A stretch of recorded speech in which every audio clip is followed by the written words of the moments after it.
Mayor Sydney. Yep. All right, I want to welcome everybody to our Tuesday, October 24th regular council meeting.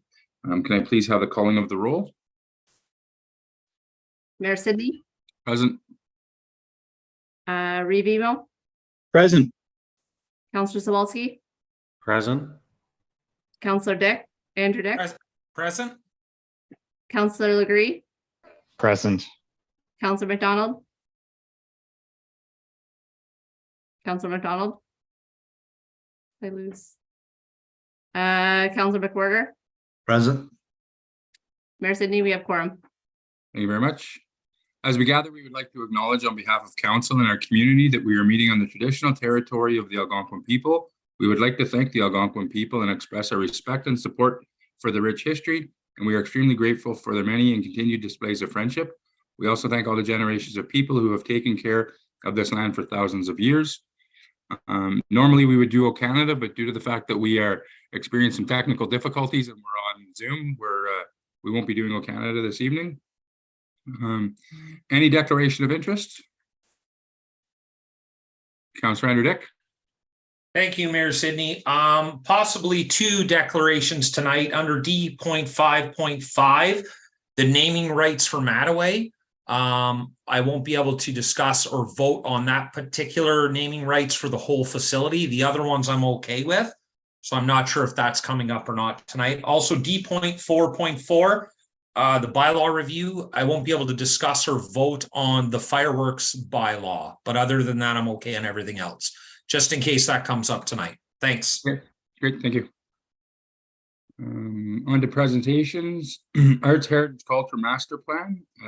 If I could turn it over to Director Thompson for the intro on that one, please.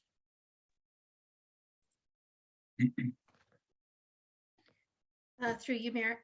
So yes, we have hired the company DCAR to work on the Arts, Heritage and Culture Master Plan for the town. So they have started preliminary work and they were going to just give an intro, discuss a little bit about how they're going to go about it and what they're looking at for the outcome. And sorry, can I just interrupt for a second? So I believe I've moved over the two of the right people, both Janet and Kayla. I'm not sure if there's anybody else in the waiting room that I should be aware of. This is for the Arts, Heritage and Culture review. Yes, Julie Glazer also is part of the team.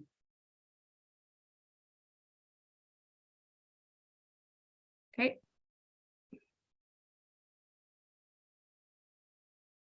Great, thank you, welcome. We appreciate the time that you're taking to join us this evening. I'm not sure which one of you is going to take the lead, so I'll just hand it over to whoever's going to go first.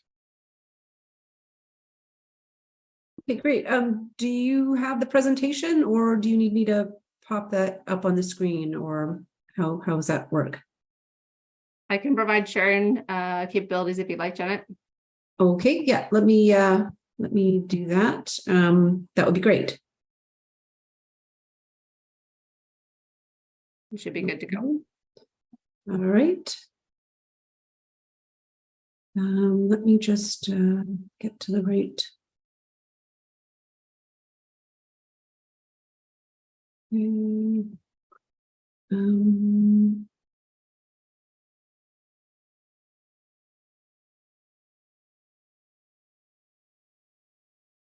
Just 1 minute, just show. There we go.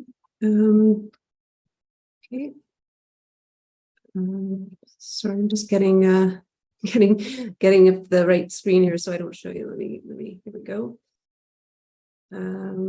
Should be able to share that and then go to slideshow. Let me know if you can see do you see the full screen there? Yeah. Yes. Okay, great. Hi, so thank you for inviting us to come in and just give you a little overview of the work that we're doing. So I'm Janet Creta with DCAR Community Solutions. And first, I'd just like to acknowledge that we are gathering here as treaty people on the traditional lands of the Algonquin and Anishinaabe. This territory of Renfrew is covered by the Upper Canada Treaty. And as well, we join you today from the Mi'kmaq traditional territory of the Mi'kmaq peoples, protected by the treaties of peace and friendship of 1752. we are all treaty peoples. So just take a minute to introduce our team. I'm Janet Krita I'm the community developer on the team with a background in housing and policy and programs. And I'll leave it to our team members to introduce themselves. Julie? Sure, Julie Glazer. So I have 20 plus years of expertise working in the sectors of culture, economic development, and community development, as well as work with municipalities, including in accessibility. Kayla, is Kayla been let in? Yeah, I'm here. Gwe Deluisi Mokgelinduk. My Mi'kmaq name is Kayla. Hello. I'm really grateful to be here this evening with you from Mi'kmaq territory as a Mi'kmaq woman. My background is in community development, specifically with respect to Indigenous methodologies and worldviews. So bringing a really unique perspective, as we'll learn more about as we go through tonight's presentation. And I just want to say, Wilaliok, thank you all for your time and consideration and our perspective in bringing on this project. And Charlotte, are you here too? Charlotte was in the waiting room as well. Did Charlotte get let in?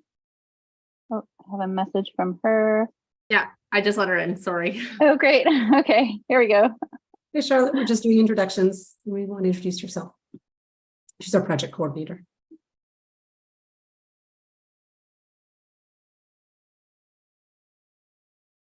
Are you in, Charlotte? I can't see Charlotte on my screen, so I don't know if she's in. She's on the list, so she should be there. She's muted though. Oh. Okay. I'm not sure what's going on. Anyway, Charlotte also is our project coordinator. So she'll be doing a lot of kind of behind the scenes work for us in terms of putting a lot of the research analysis together. And when we're on the ground doing the engagement work in Renfrew, Charlotte will remain behind in Mi'kmaq and Nova Scotia to receive the information and collate it for us as well. So I'm just going to get this out of the way. So just in terms of the way that we're approaching the project, story is woven into every aspect of life, and this is including what forms our worldviews. So through storytelling, multiple perspectives, myriad networks, we provide an opportunity to establish and further develop effective and meaningful relationships between one another. And this is the real heart of the two-eyed seeing methodology that Kayla mentioned, and this will be using to engage participants in the community, contributors, key informants, and other stakeholders in the project. We anticipate that the cultural story of the town of Renfrew will be one that solidifies an identity to honor the historic creativity and ingenuity of its people, while honoring the landscape, the natural attributes, the built heritage environment. In this comprehensive overarching story will provide direction for the cultural plan to establish its brand, the story that you want to communicate to others, to generate new opportunities, to create strategies to overcome adversities, develop a localized but really far-reaching communication strategy that will meet target markets, visitors and audiences, and revitalize an economic engine that is congruent with the times and the people's desire for authenticity, cultural exchange, and meaningful experiences. In terms of the overall project, we seek to distinguish the town of Renfrew as a desired destination and increase its economic activity with cultural developments that are sustainable through collaborative partnerships, relationships, and congruent with overarching national, provincial, and regional themes and strategies, such as the Federal Tourism Growth Strategy, the Canada Council for the Arts Strategic Priorities, and the Canadian Heritage Departmental Plan, all of which identify opportunities for reconciliation with First Nations through arts, culture, and heritage practices as inclusive, equitable, resilient, and sustainable. So our approach to facilitating the town of Renfrew's cultural plan will be as inclusive as possible to ensure the best outcomes for everyone. We see opportunities to engage visitors and locals in activities, facilities, and programs that celebrate local heritage and culture in ways that build upon existing partnerships that you have, further reconciliation objectives, as well as delivering economic benefits to the community. So here's just a view of the overall timeline. So we're starting off doing with background research and prep for this project, gathering your existing data and reports, contact lists, asset inventories. We're developing the communications strategy and our engagement strategies. We will be doing key informant interviews starting this fall. And we are, we are also doing 3 community comparisons, looking at Stratford, Perth, and Chester in Nova Scotia. And then we'll also be doing just a very high level labor market assessment. And in this period too, we've talked with Think Design, who's doing the 2 other master plans for your community, the Recreation Master Plan and the Waterfront Master Plan. I know they're in town on site this week. So we are trying to make sure that we are coordinating with them. They've agreed to share information with us about their engagement so that we don't overlap or duplicate work that they've done, and that you get a good result at the end of the day.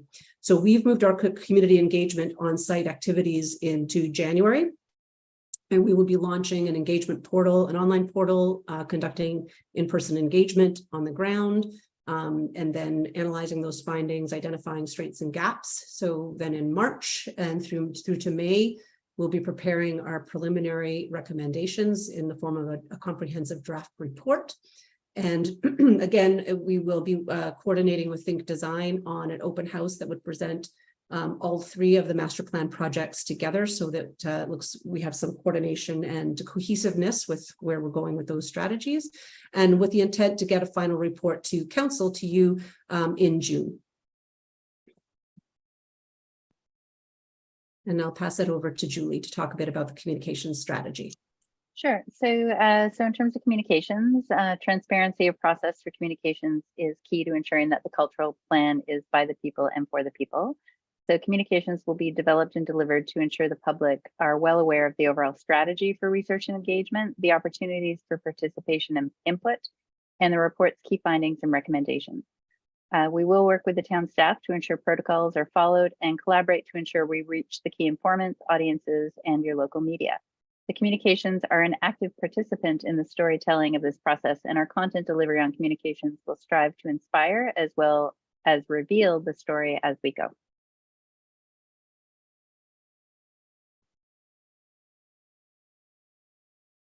Over to you, Kayla. Perfect. Thanks, Janet and Julie.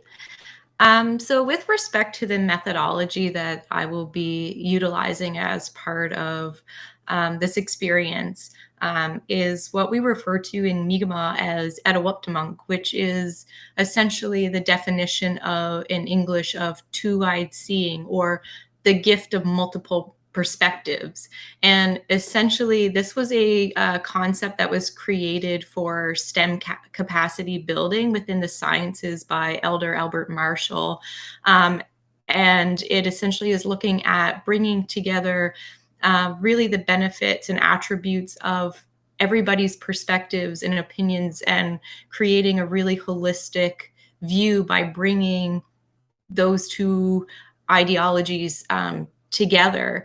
And Etowuptimunk is really the capacity for building engagement and creates an opportunity to be really comprehensive in terms of the people that we're going to be working with, like Janet said, in terms of the community informants or stakeholders, leaders in the communities, obviously the local Indigenous, voices and perspectives around the growth and culture of Renfrew, as well as youth, and having really a diverse perspective that's being brought together. And Albert really looks at this as the perspective of having a pair of binoculars, where we're really just bringing those perspectives into one whole view. And that's essentially what I will be doing through having a really diverse approach. And so, Janet, I'll ask you kindly to go to the next slide, where we can really see what that looks like in play by a high level view for engagement. Is really, we're going to be working with the community, like I said, for engagement. to get all of those perspectives brought together. And so at a high level view, we're going to be looking at the concepts of storytelling as part of Etowuptimunk, and really emphasize the meaningful interactions with community knowledge keepers through that exchange of knowledge to really build the vision for Renfrew and what that's going to look like. So again, at a high level view, this means we're going to be doing the interviews with key informants, which is Janet said is going to take place in the fall. In terms of in-person engagement, Julie and I and Charlotte and Janet are going to work collaboratively to ensure that we're meeting as much of the broad community as possible, including differing demographics from an accessible point of view. So we're going to be doing pop-up engagements at really key places in the community, such as the library or museum. We'll be doing in-person engagements, of course, with the elementary school and then the high school grades to get their perspective. And we're looking at doing that through a mapping opportunity where they're going to see this vision of Renfrew and really get their insights and kind of gauge them in the conversation around arts and culture, what that means to them, and what they want to see be brought to life and be represented within the community of Renfrew. And so that's kind of the high level overview that I can provide, and I will pass it along. Thank you, Llewellyn.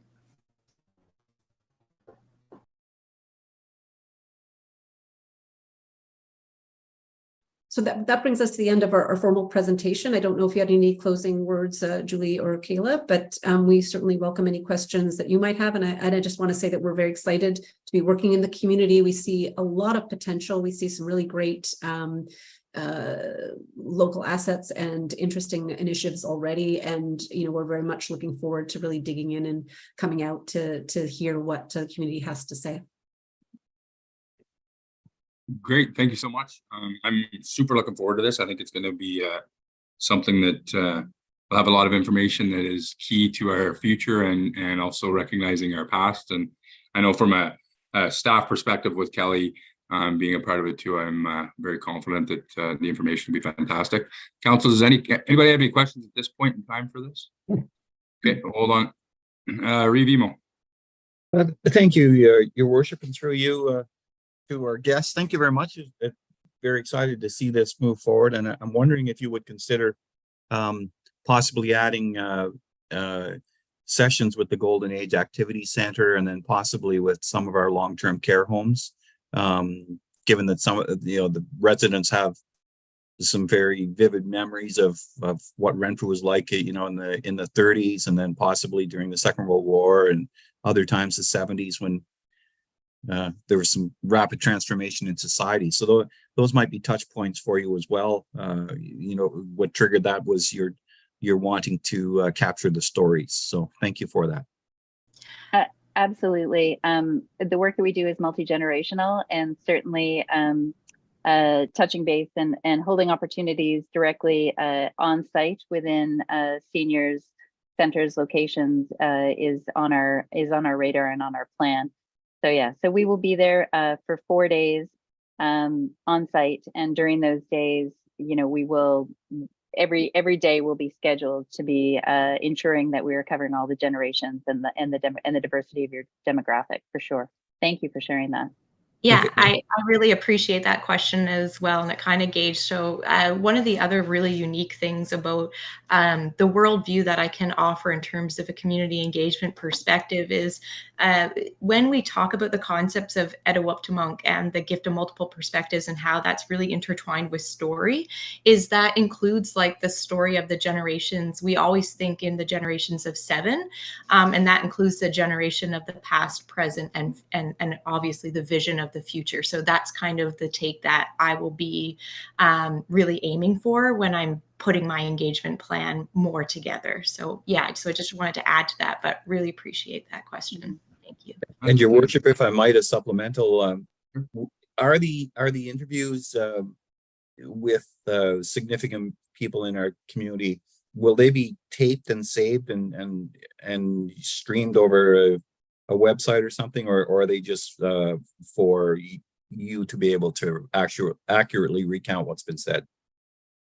Yeah, the latter. So we hadn't discussed that in terms of recording interviews, and we were looking at this, really the structure for it, kind of based on a business retention and expansion concept, in order to identify some key themes for cultural institutions and cultural workers, that we can pull together for this report. That could be certainly something that we could, we can talk about, and we can talk about the logistics of, and then also in terms of how comfortable people are. It may be that we do, now that you've brought this up, we could discuss whether there's an opportunity, for us to do those one-on-ones, and then maybe there are some select folks who would like to come back for a group session that we could do on Zoom, and we could record that. So if that's something that you might be interested in, that could be something that we could certainly explore to see what the possibilities are. Agreed. Thank you very much. And thank you, Your Worship, for indulging me. No, I think a great question. I think just before I go to Councillor Anderdick, I just wanted to add to sort of similar to what Revimo was saying. I think you'll find that as you do this process, there's a lot of historical significance within the town that has been lost over time. And one of them is going to be the military. I think you'll notice there's World War I, World War II. Like, we had a big representation at Passchendaele. My grandfather landed on D-Day. He's from Renfrew. Like, there's a lot of significance that is sort of faded over time. And I've actually been approached by a member on the sidewalk asking, like, are we going to start looking at the historical significance of the military and what it means to Renfrew? So I'm really looking forward to what you guys find and the information that's obtained. Councillor Anderdick.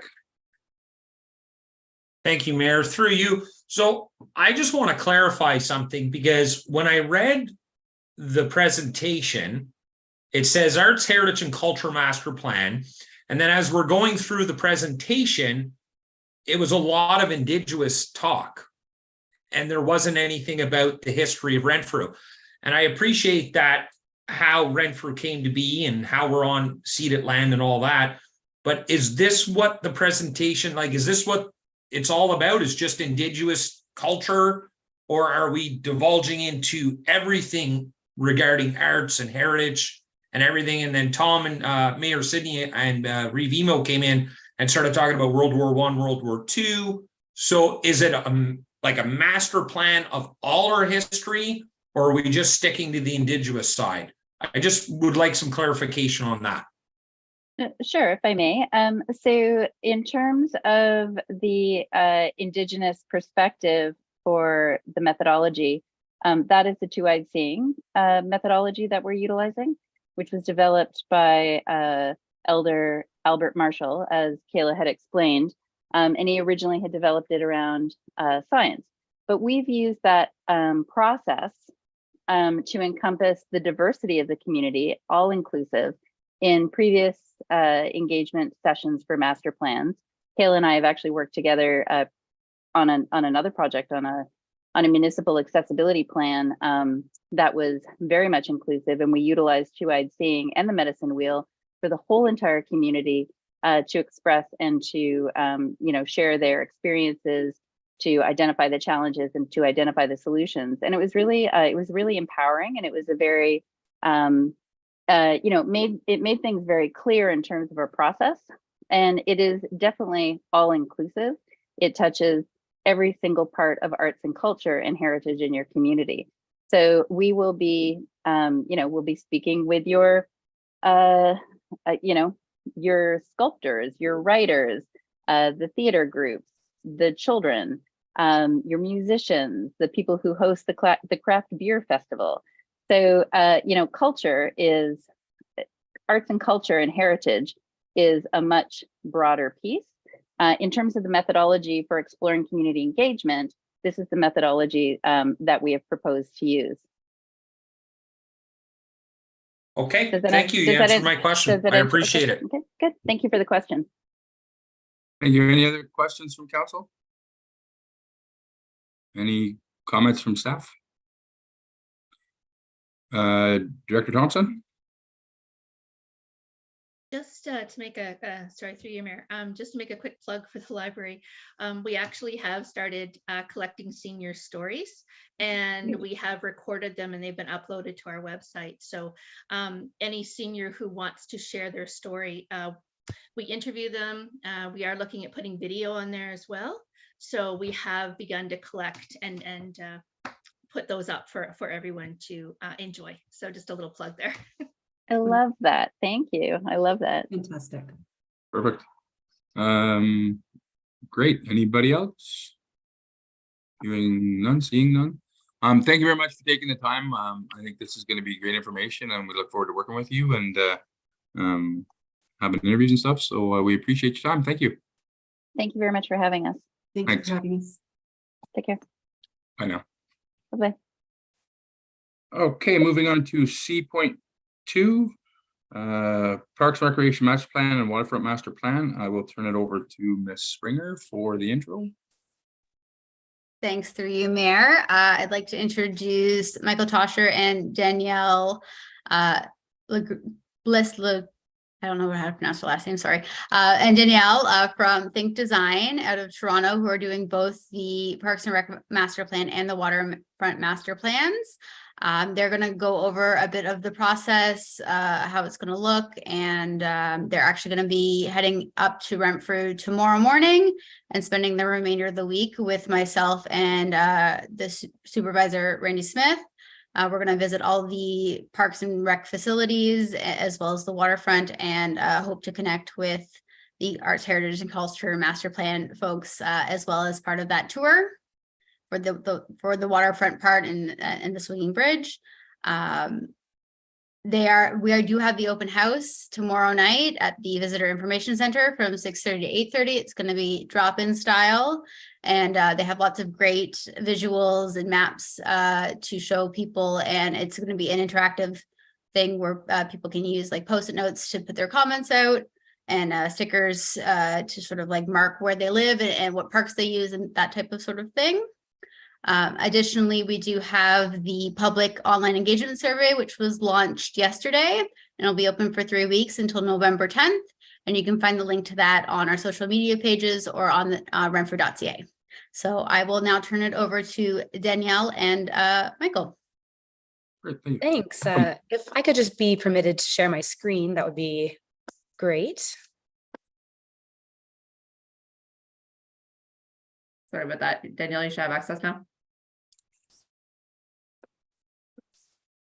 All right. There you go. Everybody can see that, I assume. Okay, well, good evening.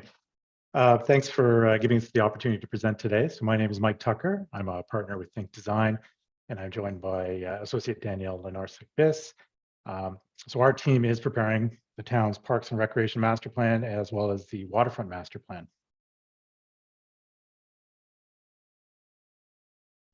So this presentation is intended to provide a high-level overview of both projects so that you can better understand our work prior to being formally consulted. And then tonight we'll introduce the project team, describe our methodologies and schedule, and then we'll leave you with some questions to consider before we speak with you one-on-one at a later time. So our team for the Parks and Rec Master Plan project includes Think Design, Mihak Kelly and Associates, and Oracle Pool Research. And then the Waterfront Master Plan is being prepared by Think Design only. So our team includes these 7 individuals, with myself as the key contact working directly with Danielle and Stacy on the day-to-day aspects of both projects. And then we have 3 team members assigned to both projects to add value and maximize the alignment in our assessments and recommendations. So those 3 team members would be myself, and Galila and Stacy. So we'll be working on both the Parks and Rec Master Plan and the Waterfront Master Plan. On the Parks and Rec Master Plan, we are also partnering with Mary Catherine Mihak, and she specializes in facility needs assessments and service delivery needs assessments. And we're also working with Paul Sekaspina, whose firm will administer the random telephone survey. So our team has collaborated on numerous master plans going back to 2014, and we have an excellent working relationship and understanding of how to work together and to deliver exceptional master plans. So this includes collaborating on 19 parks and recreation master plans and 5 waterfront master plans. And the map on this slide shows the Ontario communities where Think Design specifically has worked on master plans. So in terms of our approach and methodology, our focus is to develop an innovative context-based solution that will provide a clear direction to council and staff on all aspects of Renfrew's parks, waterfront, recreation planning. And we have prepared master plans for terms of 5 years up to 30 years. And our approach is focused on providing an inclusive and meaningful engagement throughout the project. So we make sure that we ask the right questions and get the information we need to understand the community's wants and needs. We also believe in evidence-based planning. So rather than simply basing our work on what has been done elsewhere. But having said that, we do look at the current trends, new directions, and base our park, trail, and open space work on a very clear understanding of what is happening across the province. So our recommendations are taken beyond basic directions and are often complemented by plans, designs, precedents, and data to support the future work needed to implement the recommendations. And finally, we provide a detailed implementation strategy that includes detailed costing, organizing recommendations into projects, and providing an easy to follow timeline. So at the start of the master planning process, we focus on getting a lay of the land by considering existing plans and policies, socio-demographic data, and usage data. And then we take a tour of the community sites and evaluate what is working and what needs to be improved. And this information is used to establish the current condition of parks and waterfront spaces, facilities, and amenities, which then helps inform our site-specific recommendations. So as Amanda mentioned, tomorrow we will be leaving to arrive in Renfrew, and we'll be touring the parks, facilities, and trailheads and waterfront spaces over the next few days. For community and stakeholder engagement, we complement our baseline analysis and initial review with a comprehensive strategy to reach various sectors of the community. So we will speak directly with municipal staff and council members, and we engage residents throughout the household through a household survey. We also consult with our clients on who are the organized users of parks and facilities, as well as agencies we should engage with. We also work to involve non-organized users of services. And finally, all members of the community are invited to participate in our in-person events and online engagement. So tomorrow night, we'll be holding our first in-person event, which is an open house and design charrette at Renfrew's Visitor Information Center. And we've also launched our online surveys, which are now available for residents and user groups to complete. And I understand we've already had some responses on those. And some households will actually also receive a phone call to participate in a random telephone survey. So that could start at any time if it hasn't already. And finally, over the next 2 weeks, we will be interviewing staff and council members to hear your thoughts on the current and future state of Renfrew's parks, waterfronts, and recreation system. So I'll pass it off to Danielle now so she can walk us through the remainder of our methodology. Thanks, Mike. So after we collect background data and note our initial observations and hear firsthand from members of the community, we undertake assessments of various service areas to understand projected needs and potential improvements. So the specific needs that we address by service area are shown on the left of this slide, and directions on their delivery and recommended service requirements are shown on the right.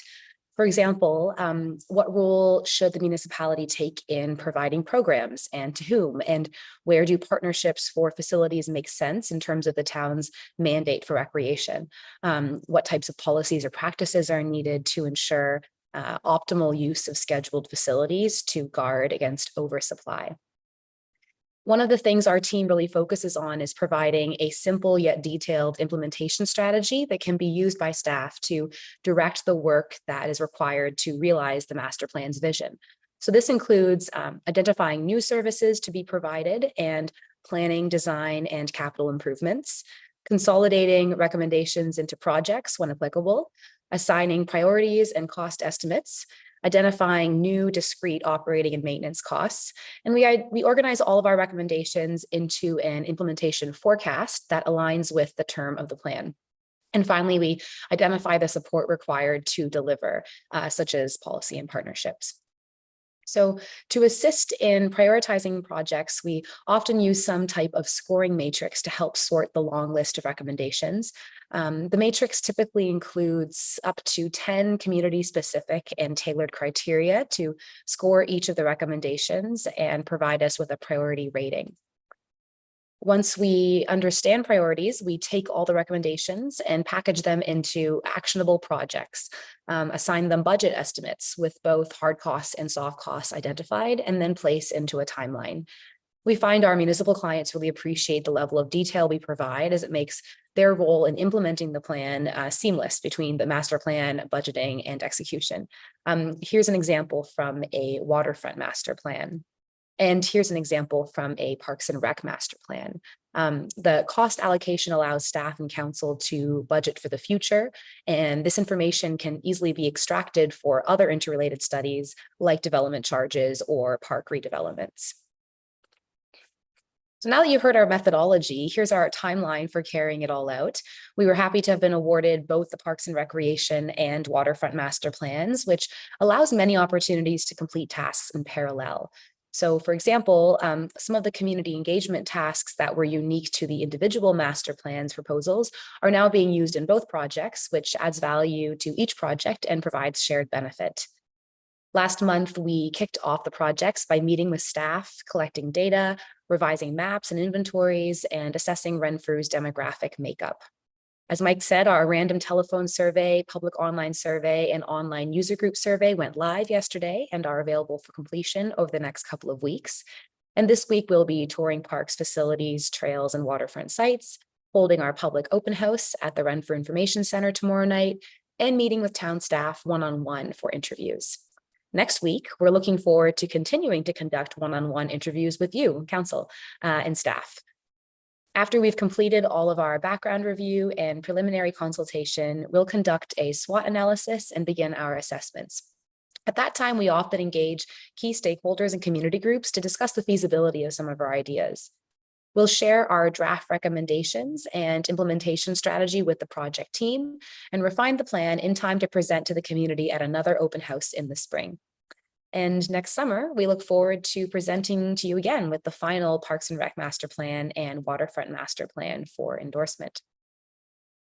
So we'd like to leave you with these questions to consider before we interview each council member over the next 2 weeks, and of course have conversations with the community at tomorrow night's open house.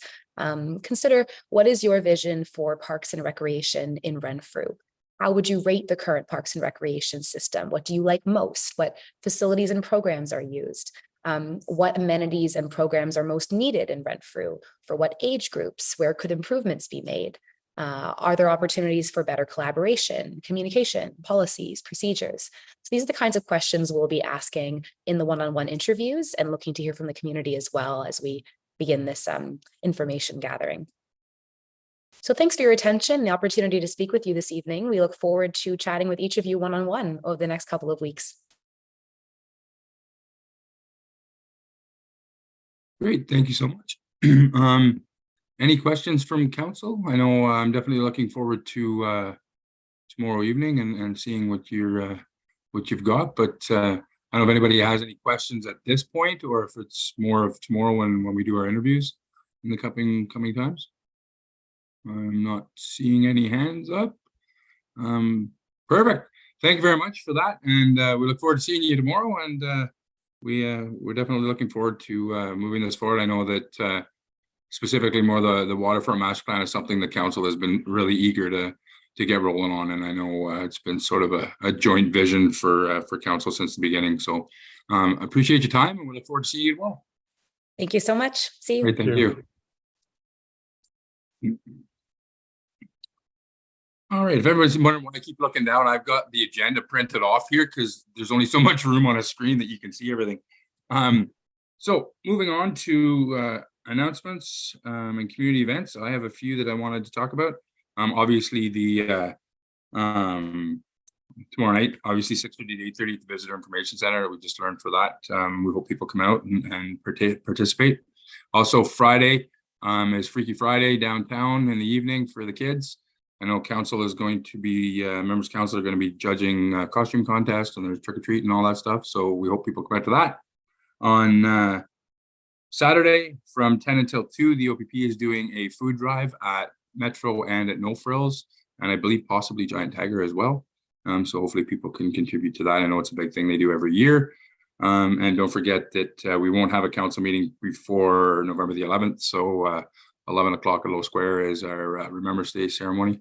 And I believe there will be an announcement about a flag coming in the next couple of days for possibly November 1st. So that's all I have. Does anybody else have any announcements? Councillor Anderdick?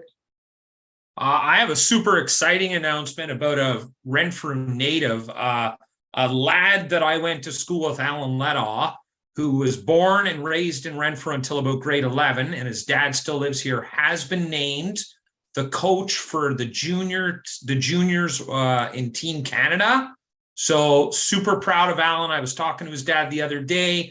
His dad is over the moon. So I think that's big news for the town of Renfrew. So definitely wanted to put that out on council minutes tonight. So congratulations to Alan and his dad, obviously. His dad's pretty proud. Thank you, Mayor Sidney. Yeah, no, that's cool. Thanks. Anybody else? All right, hearing none. Moving on to reports. D21, these are reports coming direct to council. And it reads that Renfrew Town Council approved the additional cost of $229,018.35 plus HST, the Argyle Lockhill reconstruction project to strip and replace all asphalt and the remainder of Argyle Street. Mover, please. Councilor McCorder, seconded by Councilor Sobalski. I will turn it over to Acting Director Oslin for the report. Yes, thanks, Mayor Sidney, and I'll try to be fairly quick. The town was successful in receiving Green Stream Intake 2 funding for the Argyle Lockhill reconstruction project, and I'll ask Carolyn if she can put up those photographs, because of photographs, is worth 1,000 words. So the project is moving along well, and the Lockhill Street is all the water main works have been completed. And at the infrastructure committee, we did present an option to basically lift all the asphalt and replace the asphalt, as opposed to doing a shape and pave. And the reason for that, in the photographs, you can see that when we did mill the surface, there was a very, very poor base. And a lot of it was broken up, and it's from years and years of resurfacing and patching.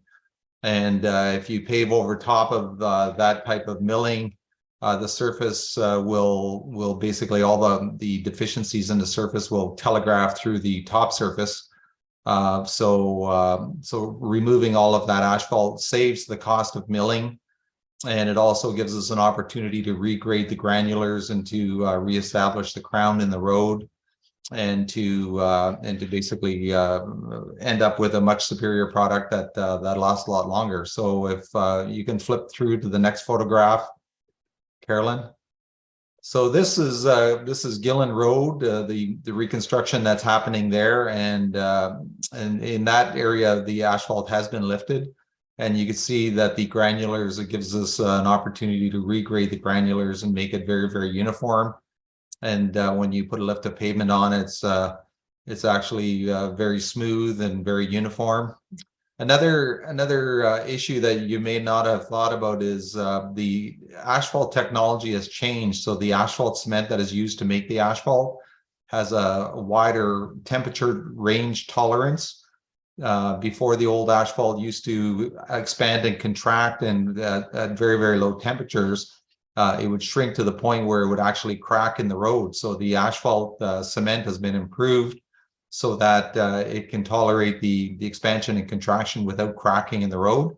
So if we retain the old base, that's the old asphalt cement, and all those cracks that appear, it would telegraph right through the top surface. So again, replacing the base asphalt and the top course will provide sort of that new technology in asphalt cement and a much more uniform base. So there's only one more photograph, and that was a photograph taken today on Gillen Road, where they're doing the second lane of asphalt, and the product is very, very uniform. It's going to last a long time. So We did ask the contractor for the cost if we were to use this principle of removing the asphalt and repaving the road in its entirety on Argyle Street.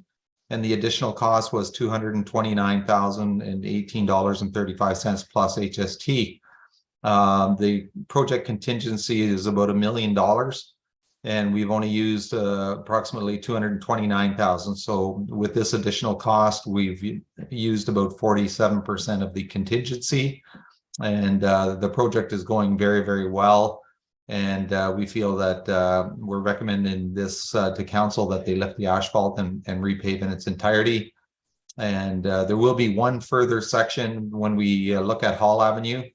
And depending on the condition of the base in 2024, we may come forward with a similar request for a portion of Hall that's associated with the project. When it comes to Opiongo Road, we did a pretty substantial realignment of Opiongo Road from Argyle to Bonachere Street. And so all that asphalt's been removed, so we don't need to entertain that kind of approach for this. So I guess at this point, we're recommending that a change order be processed for $229,018.35 to substantially improve the quality of the project and to have the asphalt replaced in its entirety on Argyle Street. Great. There's any questions? Thank you. Councillor Sabalski. Thank you, and through you, Mayor, to Acting Director. I need some clarification because on October 3rd for the Infrastructure Public Works meeting, we discussed this process for various side streets for Argyle, which was an additional cost. Is this an additional cost on top of the side streets that we discussed in that meeting, or is this the same proposal that was at the committee on October 3rd? No, the previous proposal was for Lockheil and some of the connecting streets. So this is now being extended for Argyle. So the cost is in addition to what was presented at the Infrastructure Committee. Thank you. And at that meeting, I did stress the fact that I didn't like that this was a missed item, although I'm not against the idea of making sure the roads are good and done proper so that we have sustainability. I just really hope that we don't continue down this path of finding unforeseen things, i.e.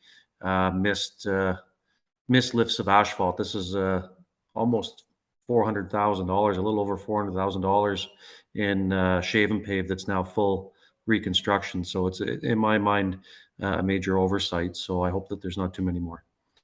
Yes, and I'll just comment on that. Certainly when the project was developed, it was developed as a shave and pave. So the water main trench was going to be replaced in its entirety.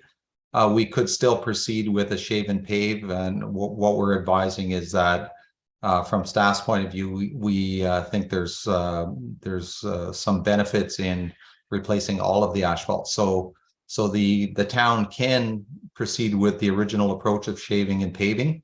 But you wouldn't get the longevity out of it. So it's definitely an option that's still available.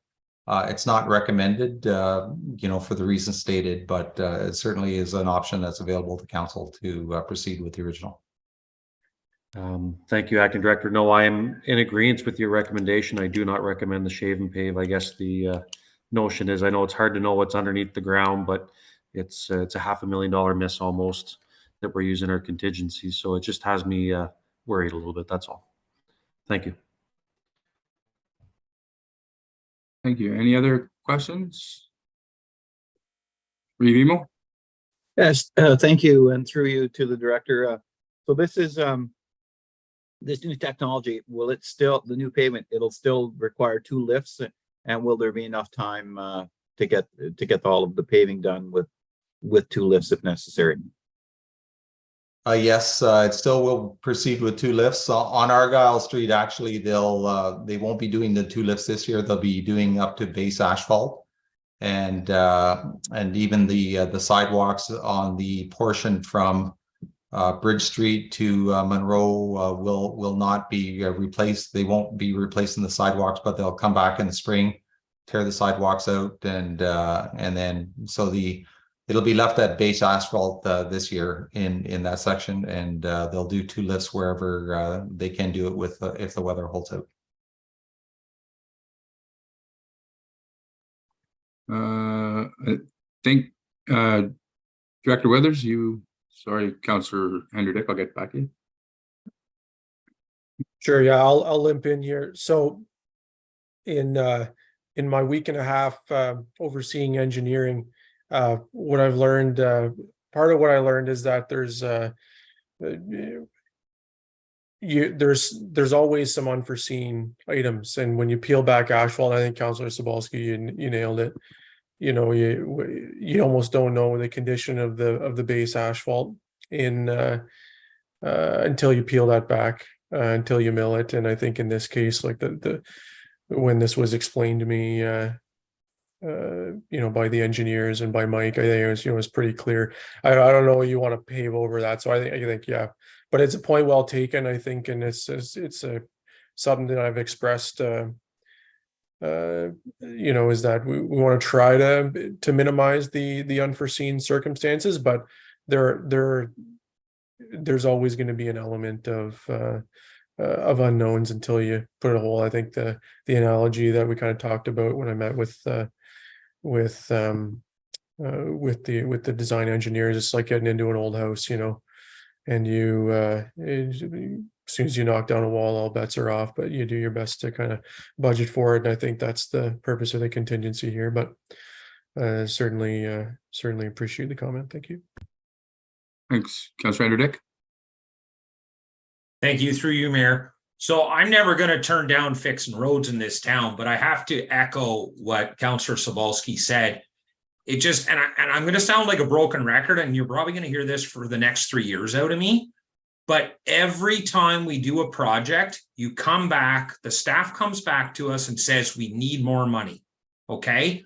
So you talk about contingencies, and there's always the unvariable. The taxpayers don't hear that. All the taxpayers see is the staff is asking for more money.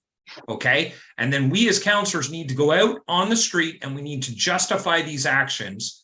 It would be so much easier if we could get it right the first time and we never have to deal with this. So every time that something comes back over budget like this, you're going to hear the exact same thing coming out of my mouth. It needs to stop. We need to figure it out.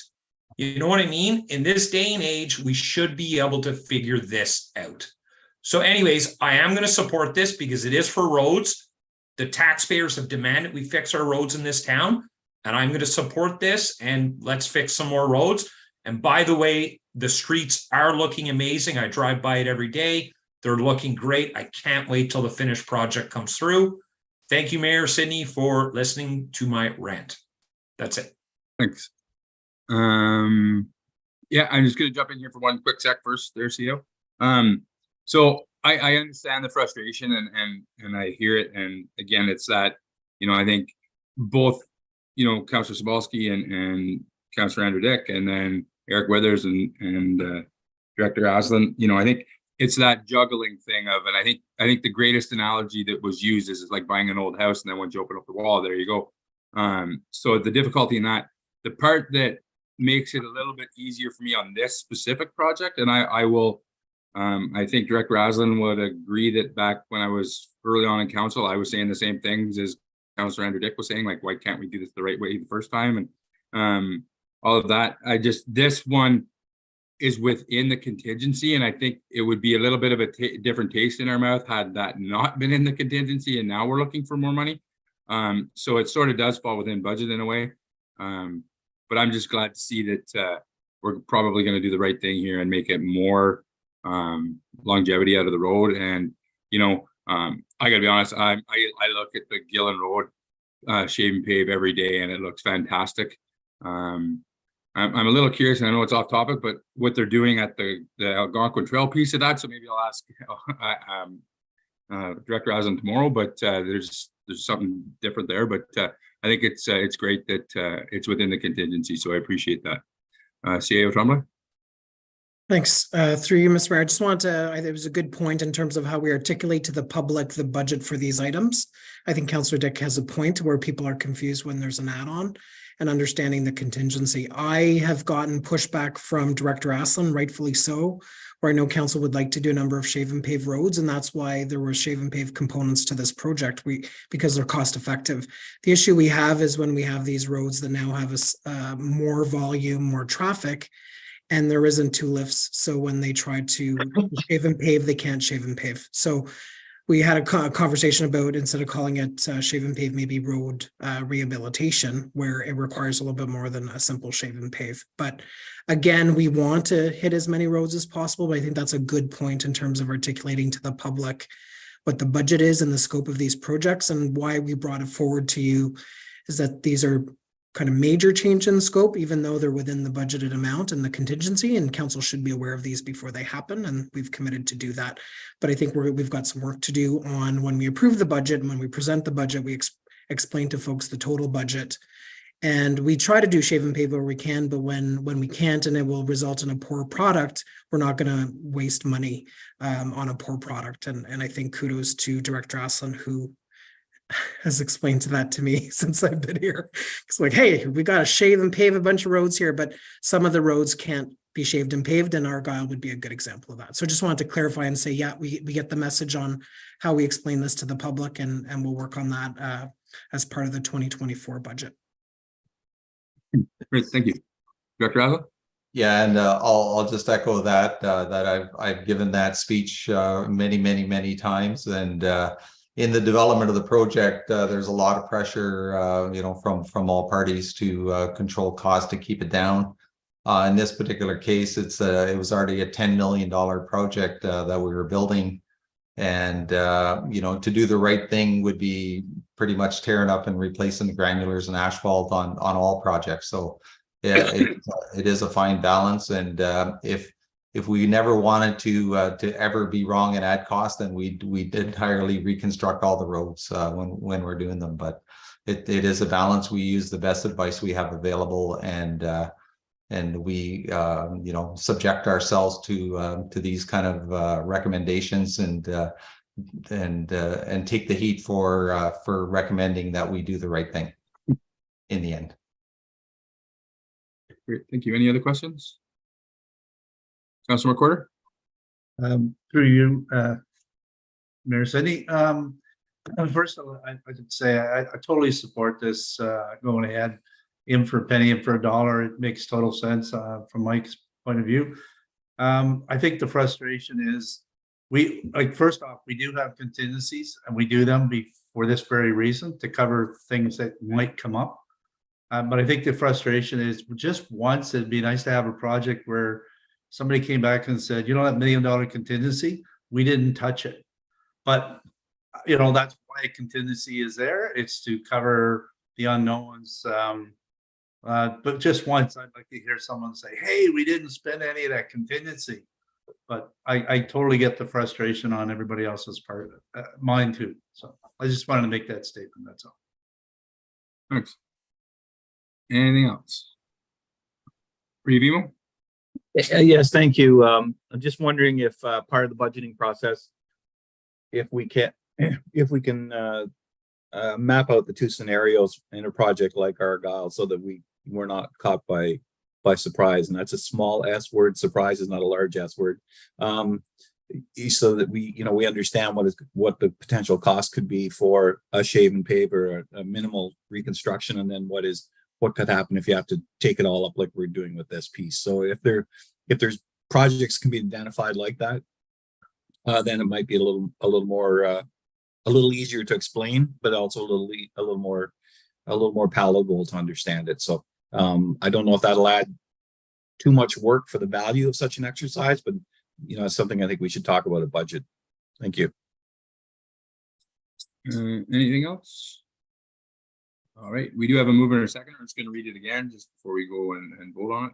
The Renfrew Town Council approved the additional cost of $229,018.35 plus HST to the Argyle Lockheed reconstruction project to strip and replace the asphalt on the remainder of Argyle Street.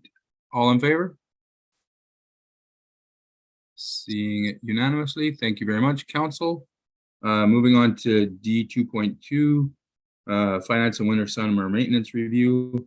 That Renfrew Town Council, 1, adopt the financial services delivery review and winter summer maintenance service delivery review reports as guiding documents and direct staff to report back with any implementation plan, subject to availability of funding and budget approval. And 2, direct staff to phase out the practice of 2 staff per snowplow, in brackets wingman, effective the 2023-2024 winter season. And 3, approve the purchase and installation of technology and maintenance and operations fleet and equipment from the ACE software and data mechanical at the upset limit of $70,000 to be funded from the reserves in 2023. Mover, please. Councilor McDonald, seconded by Councilor Legree. I will turn it over to CAO Tremblay for the report. Thanks, Mr. Mayor. And if you're wondering why I'm looking up, it's just the way my screens are set up. So I'm not looking to the sky for inspiration. Just wanted to clarify. I know these online meetings are fun. I just want to note that Janet Collins, who is our acting director of facility maintenance and operations, is here. And if council wants to connect and reach out to Janet, she is available. And we are setting up a meeting with the new chair of this committee, which is Councillor Legree, for them to connect. And Janet has done a lot of work in the 4 days she's been here, just connecting with the staff members. And I appreciate her years of experience and bringing them to bear for us in this transitional period for the next 90 days or so. So I'll present the report, and then Janet is available as well, because she and I have discussed with Bill in terms of implementation. So one of the first things I did when I was hired just a little more than a year ago was to recommend to the council of the day to proceed with a winter summer maintenance review and a financial services review. They were done for 2 different reasons. In finance, we had a lot of turnover in staff and new leadership, and wanted to use the process for some process mapping to try to kind of modernize and use technology and to kind of make better use of staff's time. So there are a series of recommendations there, and that was presented to Corporate Services Committee last week on Thursday. And so if council members want to review the presentation, it is on our YouTube channel. And in terms of winter summer maintenance review, what I heard when I met with most staff and all the council at the time was, well, who's cutting grass and who should cut grass and who should plow what parking lot. So the real basis of that review was to start there and discuss what needs to be done to maximize the resources that we have, streamline where we can, and then redeploy where needed. So the winter summer maintenance review was presented to committee. With the committee structural changes, we got it to the Fire, Recreation and Community Services Committee. There is a recreation component to it. So that review provides 25 recommendations, and both reviews really speak to improvements of customer service, the organization, technology, processes, procedures, planning, performance reporting, and service delivery. So if you adopt this today, staff will go back and will then put some items in the 2024 budget, or we'll come back to you with operational plans or policies or report backs, so that some of these items that are listed are actioned over time. And then some of the items that will take longer or may not be as high importance, we will outline that going forward. So you can use that as a basis for progress on some of these recommendations. In terms of what we're focusing on today, so it's important to receive both documents. They're guiding documents. They'll help us the path forward as we determine where we should focus our energies. They are subject to budget approval and work plans. So I just want to note that they're guiding documents. That's what that means, is that, and the goal is for them not to sit on a shelf. It's that they're used in day-to-day decision-making on operations, and the council then has something to measure us against. 2 things we'd like to implement now, and one that's already been implemented. So council has already implemented recommendation 2.1 from the winter summer maintenance review to merge the former public works, infrastructure and public works, and the parks and recreation departments in terms of the day-to-day operations. So council has already made that change, and Janet is assisting in the transition from a leadership perspective to do that. The program-based items in Parks and Rec have already moved to the Community Services Department, and we have an ongoing review of Aqua in terms of potential servicing the town in terms of water distribution and wastewater collection. So that forms part of a review of the former Public Works team. Janet and I have met with the general foreman to talk about the implementation of the wingman recommendation, which would be to go to one operator per snowplow. So we have 4. And there's confidence that we can do that this winter season, but we do note that there is some changes that need to be done in the console area, where there's a recommendation here to make a significant investment in technology to assist with the GPS. And ACE is also developing camera work. So those are all in keeping with what was recommended by the consultant. And those were 3.3 and 5.1. So just in terms of technology, so some of the plows or most of the plows have access to the data. What we don't have is the server and the InfoByte tracking software to be able to kind of download and use that information for day-to-day operational decision-making. That's a cost of $3,700 plus an annual licensing fee that in year 2 will have to be budgeted for in the range of $1,200 to $1,700. So that includes the software installation, the training, the licenses, the base modem, and the antenna license so that the information can be tracked. The larger cost is the actual hardware cost. So the GPS units, the data logger, the harness, the road watch sensor cables, and then the display screens for the 4 plows. And as I mentioned, ACE is also implementing a camera system that should be available in the future. So what that will do is ensure that, like other municipalities, the operator in the plows have access to the technology to do their job effectively and do so in a safe manner. We are using ACE because they provide the current technology that's already in the plows. It's just the piece that we can download. So we're working, it is a single source, but ACE is the provider of the software that comes with the units already.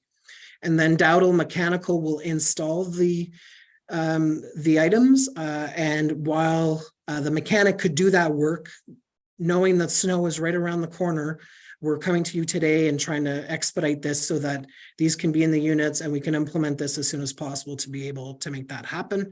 And as the treasurer denoted, the $70,000 will need to be taken from the unallocated reserve to be able to proceed. So Janet, I don't know if you had anything that you'd like to add. Not particularly. There are very common practices, certainly the wingman. There's very few municipalities that continue to operate with the wingman. We want to implement it as soon as possible. However, we're trying to give the guys a little bit of time should somebody just not be quite comfortable, and or some cabling work, which is likely to be minor, would have to be done on the consoles so that they swivel for the driver can see clearly versus the wingman. Certainly ACE is very common. It's all over the place, and it is a product. They seem to stay on top of stuff. It's very usable, user-friendly for the operators. It's really been created for the guys in the trucks. So that will certainly help us. And down the road, as we learn what it's capable of, or the guys in collecting the data, I think it will address a number of the issues that are within the report. The Tammy's report, WSCS Consulting.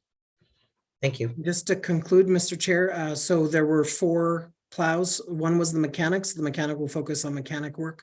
We will redeploy the other 3, and then also note that the review of water distribution and sewer collection is being looked at as we speak.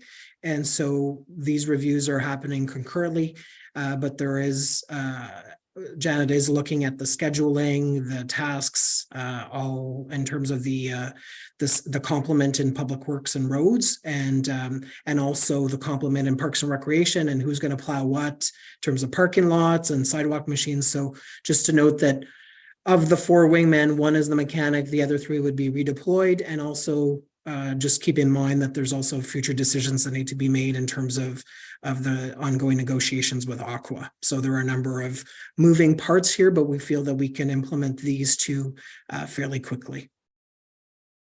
Thanks. Good, thank you. Any questions from council? Councilor Gray?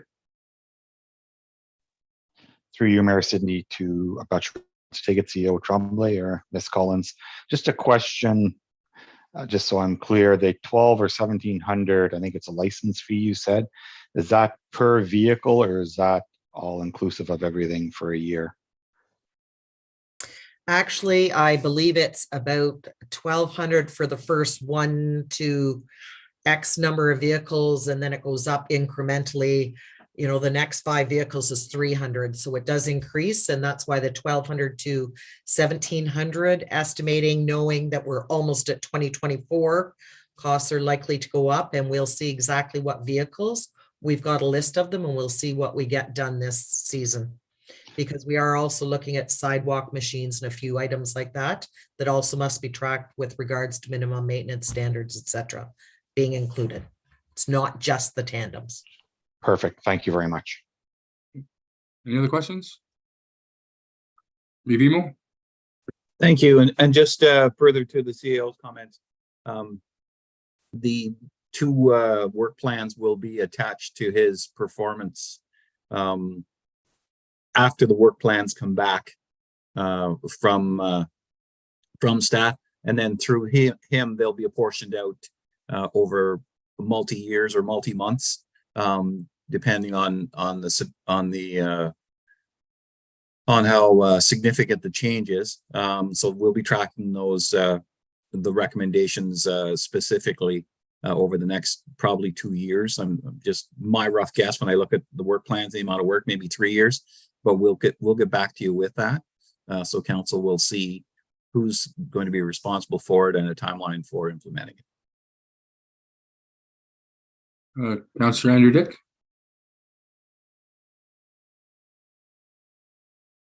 Thank you, Mayor Sidney. Through you, I just wanted to congratulate Miss Collins. Sorry, I'm trying to think of your title.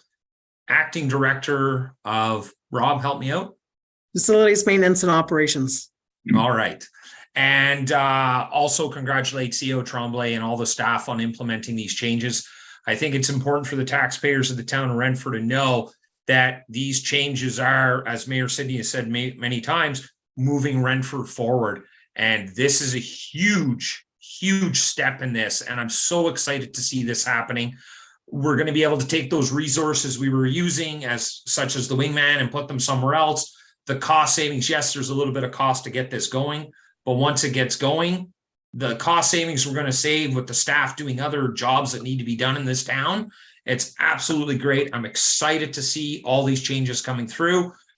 Great job, Acting Director Collins and CEO Tremblay on implementing this. And I look forward to seeing all the great changes coming to that department in the next months and years, as Revimo said. Thank you.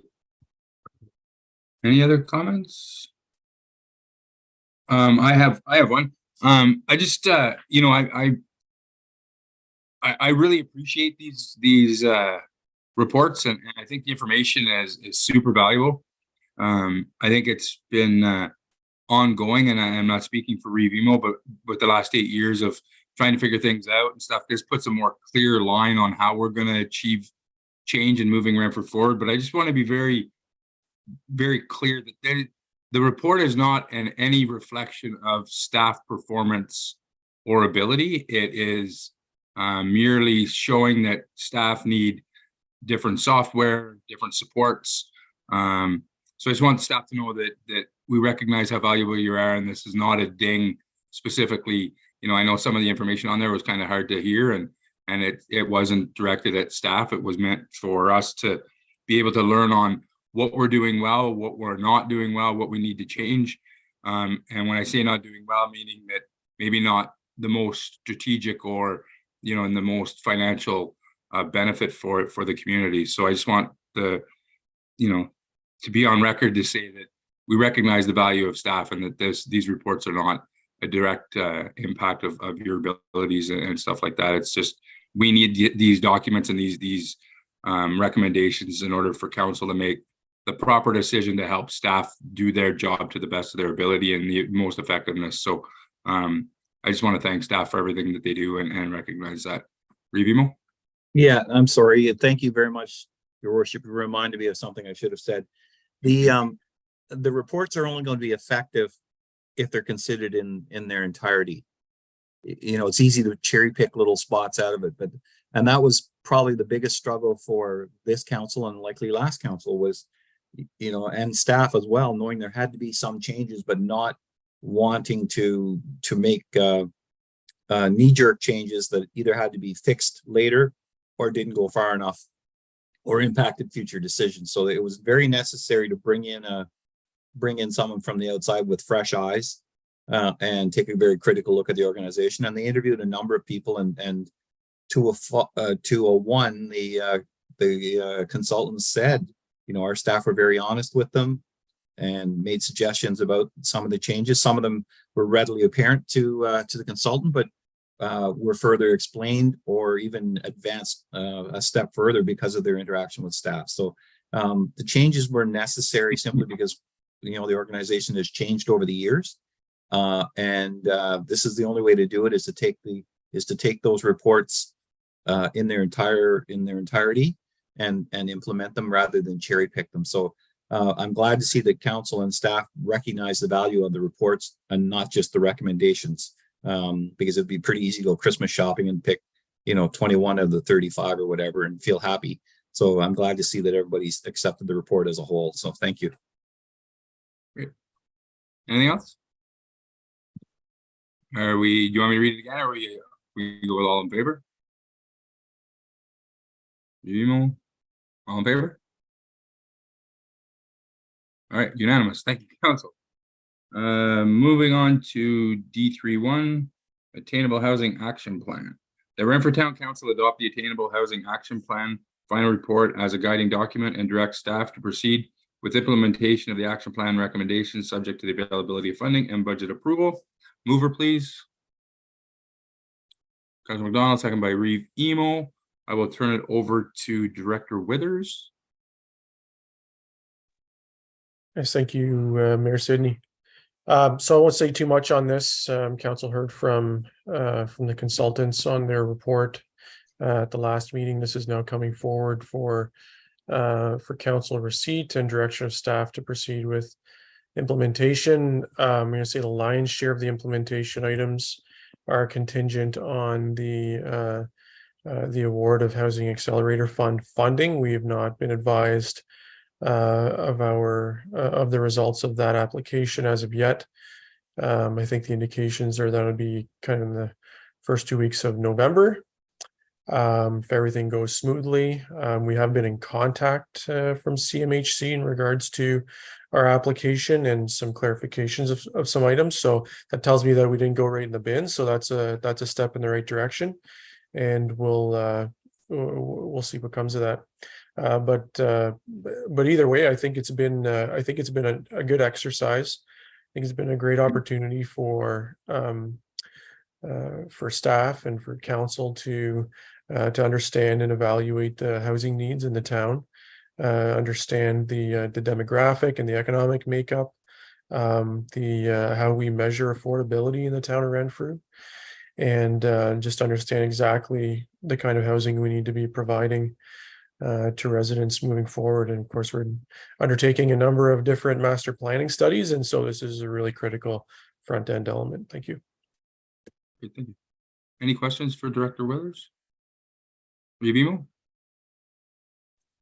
Thank you. Not a question. Just again, glad to see this. I like the 20 recommendations. I will highlight recommendation 19, the e-permitting system, the online portal for housing development, building permits, and planning applications. And I was at the Renfrew County CAO meeting with Mr. Tremblay, I think 2 weeks ago. I'm sure it was 2 weeks ago, and broached the idea of a larger project involving all the municipalities of Renfrew County working together, and it didn't fly. So, you know, we may end up looking at a smaller compact unit so that, you know, we can share some of the costs and maybe end up providing services or receiving services with a hub around our area. So those are the kinds of things that tear down silos, and so we will have to tilt at a few silos with some of this stuff. But very glad to see this. It's a very well written report and makes a lot of sense when you look at all of the all the recommendations. So glad to see it again. You can't go forward without a plan, and so we need a plan, and this is a very good one. So thank you for guiding it, to staff for guiding it and coming out with helping come out with 20 recommendations, but a bunch of solutions too. Great, thank you. Any other questions? Seeing none. All in favor, council? That's carried. Thank you, council.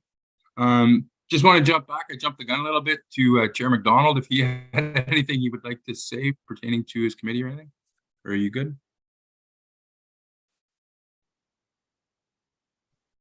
No, I'm good. Thank you, Mayor. It was all covered. Great.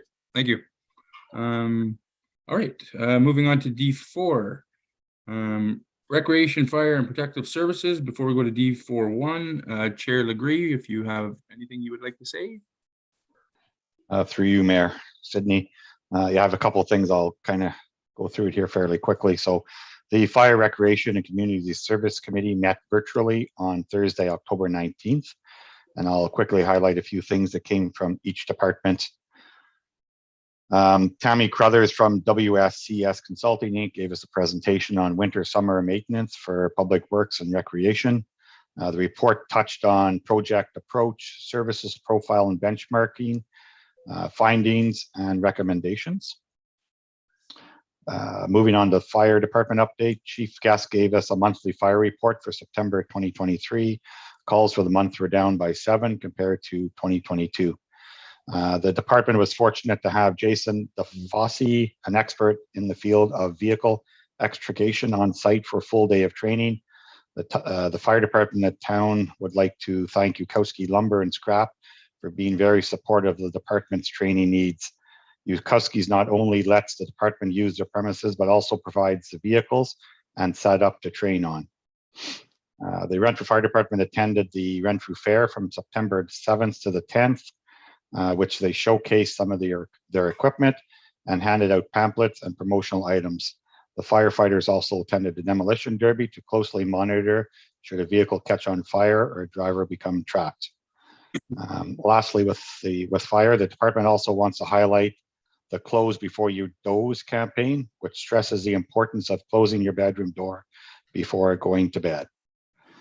Moving on to MLES, or bylaw report, Chief Guest presented the bylaw report, which shows the comparison from 2023 compared to 2022.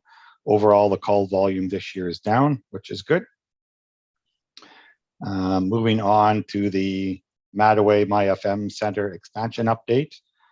Director Aslan gave us an update on the Mattaway expansion project, which includes progress, schedule, budget, and project pictures. Overall, the project is moving along well, with the work inside and out continuing on. The project will open in 2 stages, with stage 1 being the main building and the second ice pad, and stage 2 being the medicine wheel. I will note that last week, the town of Renfrew, including Mayor Sidney, Reeve, Emo, and myself, met with town staff, the contractor, and engineer to discuss the final stages of the project and timelines. I will say the meeting was very positive, with all sides working together to get this project to the finish line. Moving on to community services update. Director Thompson and Community Outreach Program Specialist Fraser gave us an update on community services. The update included a recap of programs and events from the past month, which were attended very well. They also updated us on upcoming programs and events. This information is all on our website. Couple of events to note: that the Santa Claus Parade will be Saturday, December the 2nd at 6 p.m. Registration will be posted soon on our website, and they're still looking for sponsors. New Year's Eve 2023 will be on Sunday, December 31st morning at the Mattaway MyFM Center. We will have breakfast for anyone wishing to attend, which will include cereal, fruit, yogurt, coffee, and juice. There'll be a magician on site at 10 a.m. and broom ball starts at 11. New Year's Eve dinner and dance will be held on Sunday, December 31st at Mattaway MyFM Center. There'll be a buffet dinner with live music by Richmond Ramblers Band, sorry. This will be, no doubt, will be a good time. Tickets will be going on sale soon. And then lastly, the Renfrew Library update. So Director Thompson presented us with a library update. Outreach had a very busy month with lots going on. They attended the Community Showcase, Recovery Day in Low Square, Renfrew Pride, Central Public School Open House, and many, many more events. They also delivered materials to numerous housebound patrons throughout Renfrew, which included Quail Creek, Bocher Manor, Groves Park, Lodge, and offered tech support to Quail Creek. The library has created a sensory space for children in the library program room that consists of a small tent, weighted blanket, noise blocking headphones, and a small light projector that can be connected to Bluetooth device for calming noise. Children 10 and under are welcome to use the tent when they need a private space to calm or feel overwhelmed. A couple last things here. Last Saturday was the Craft Beer and Food Truck Festival. Even though the weather was not the greatest, overall the event was successful. And I want to thank everybody that came out and volunteered their time. All reports were received by committee. And then coming to council tonight from the committee will be the Renfrew Fire Communications MOU with the Golden Age Activity Center, Museum Operations, and Bylaw Services report. Overall, all good discussion took place, and anyone wishing to learn more is encouraged to watch the meeting on the town's YouTube channel. Sorry, it was a long one. Thanks, Mayor Sidney. Hey, no problem. Thanks. Moving on to D41. The Renfrew Town Council directs staff to proceed with negotiations with the Brockville Fire Department for provisions of fire dispatching services. Mover, please. Councillor Green, seconded by Councillor McDonald. I will turn it over to Chief Guest for a review and report. Sure, thank you, Mayor Sidney. So this is regarding a potential change in service for the Renfrew Fire Department regarding our dispatching service. So I'll just read some of the background. In 2016, the Donax Corp IT management and consulting firm was engaged by the County of Renfrew Emergency Services Department to undertake a review of the fire communication system within the county. And the purpose of this was to assess its current state and develop recommendations to ensure effective operations for the next 10 to 15 years. So the scope of the study included the county-wide fire communication system, as well as the facilities used by Renfrew Central Ambience Communications Center, which is also known as CAC. So at the time of that report, the system was over 20 years old and had never been updated with regards to equipment or system architecture. Renfrew County Council has recently approved the purchase of a new Firecom radio dispatch system at a cost of $360,000, $142, for the use in our CAC facility. So the system is currently being installed by Bearcom Communications. The cost of the fire radio dispatch system is to be allocated according to a weighted value assessment amongst the 16 user agencies for the service.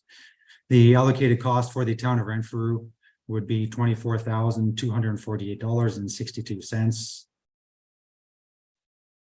So the paging and alerting system that we're referring to is obviously a critical component of the fire services emergency response. It's basically how we get notified of an emergency. So it is through this system that fire responders are notified of an emergency. The current system is a simple analog-based radio communications system in which municipalities are responsible for picking up the paging transmission from the county. So how this works is when 911 goes through and kicks it to our Renfrew CAC, they transmit the system out, the page or the alert out. Normally it goes to Foy Mount Tower. From there, it comes back to the base station located at any of the 16 user agencies. In this case, it comes back to the Renfrew Fire Department. It's our system that's in-house that takes this system, sends it back out to our pagers or our radios. So as per the above mentioned Donax study conducted in 2016, the communication system is now over 27 years old. The Donax study noted that the system is meeting the basic operational needs. However, it does not offer some of the benefits by newer technologies. Speaking to efficiencies or effectiveness, does not meet accepted norms for emergency radio systems or best practices of some of our peer fire services. In 2023, as mentioned above, the Bearcom Communications submitted a new fire console recommendation. Renfrew County Council approved the cost of this for a total of $360,000 roughly.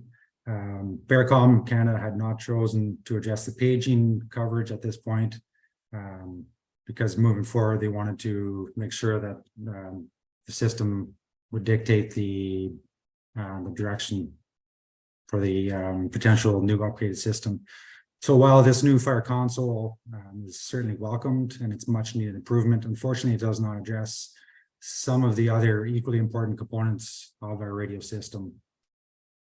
So one of the noted deficiencies with the current system is that our CAC has no way of knowing if our fire department has actually received a page for an emergency. That issue was highlighted in the last 12 months.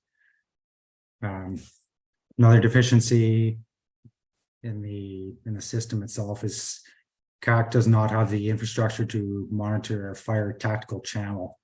The incident commander or fire officer must change radio channels from tactical to dispatch continuously to monitor both of those frequencies. In regards, this constitutes a workplace safety risk for staff. But by transitioning to a dedicated fire dispatch, will not only ensure the required standards are met, but it will also ensure that we would incorporate built-in system redundancies. We would provide the critical message verification process and also increase firefighter safety. So an initial estimate was received for fire dispatching services from Brockville Fire. So it's an estimated $50,000 per year to provide their service. There would also be some equipment required to upgrade the Renfrew Fire Department specific entities. So for reference, our current fire dispatch invoices on a cost recovery basis for call fire service and call taking. For a total cost dispatching in 2022, we were looking at $9,967. So staff is seeking council's direction for the future and long-term dispatching solutions for Renfrew Fire Department. So there's a lot of information here. So I'm just going to highlight a few key points before I turn it over to questions for council. So currently, and you heard me refer to two different frequencies. So on the fire ground, we have what's called a tactical channel, and that's our Renfrew Fire working frequency. There's also another frequency where we have to use to communicate with Renfrew Dispatch. Currently, there are 17 municipalities sharing that one channel, that one frequency. So at times you can see how that system can be overwhelmed if there are multi-agencies, multi-fire departments, SAUDAC calls, all of which are trying to get a hold of dispatch for information or to request more resources. With a dedicated fire dispatch, Renfrew Fire would be on one frequency and remain on that one frequency at all times. Currently, the Renfrew Fire tactical channel is not being recorded. Having a dedicated fire dispatch would allow all of our tactical channel to be recorded. So you may ask why this needs to be recorded, but so should the Ontario Fire Marshal's Office or the Ministry of Labour require the radio transmissions for investigation purposes, that would be made available. Currently, Brockville Fire Dispatch is in the process of being NG 911 compliant, is also already compliant with applicable standards. They've already invested over $1 million just this year to upgrade their system. Another notable feature is built-in redundancies, which, as you know, the first thing to break down is communications. Currently, we are lacking some redundancies in our system.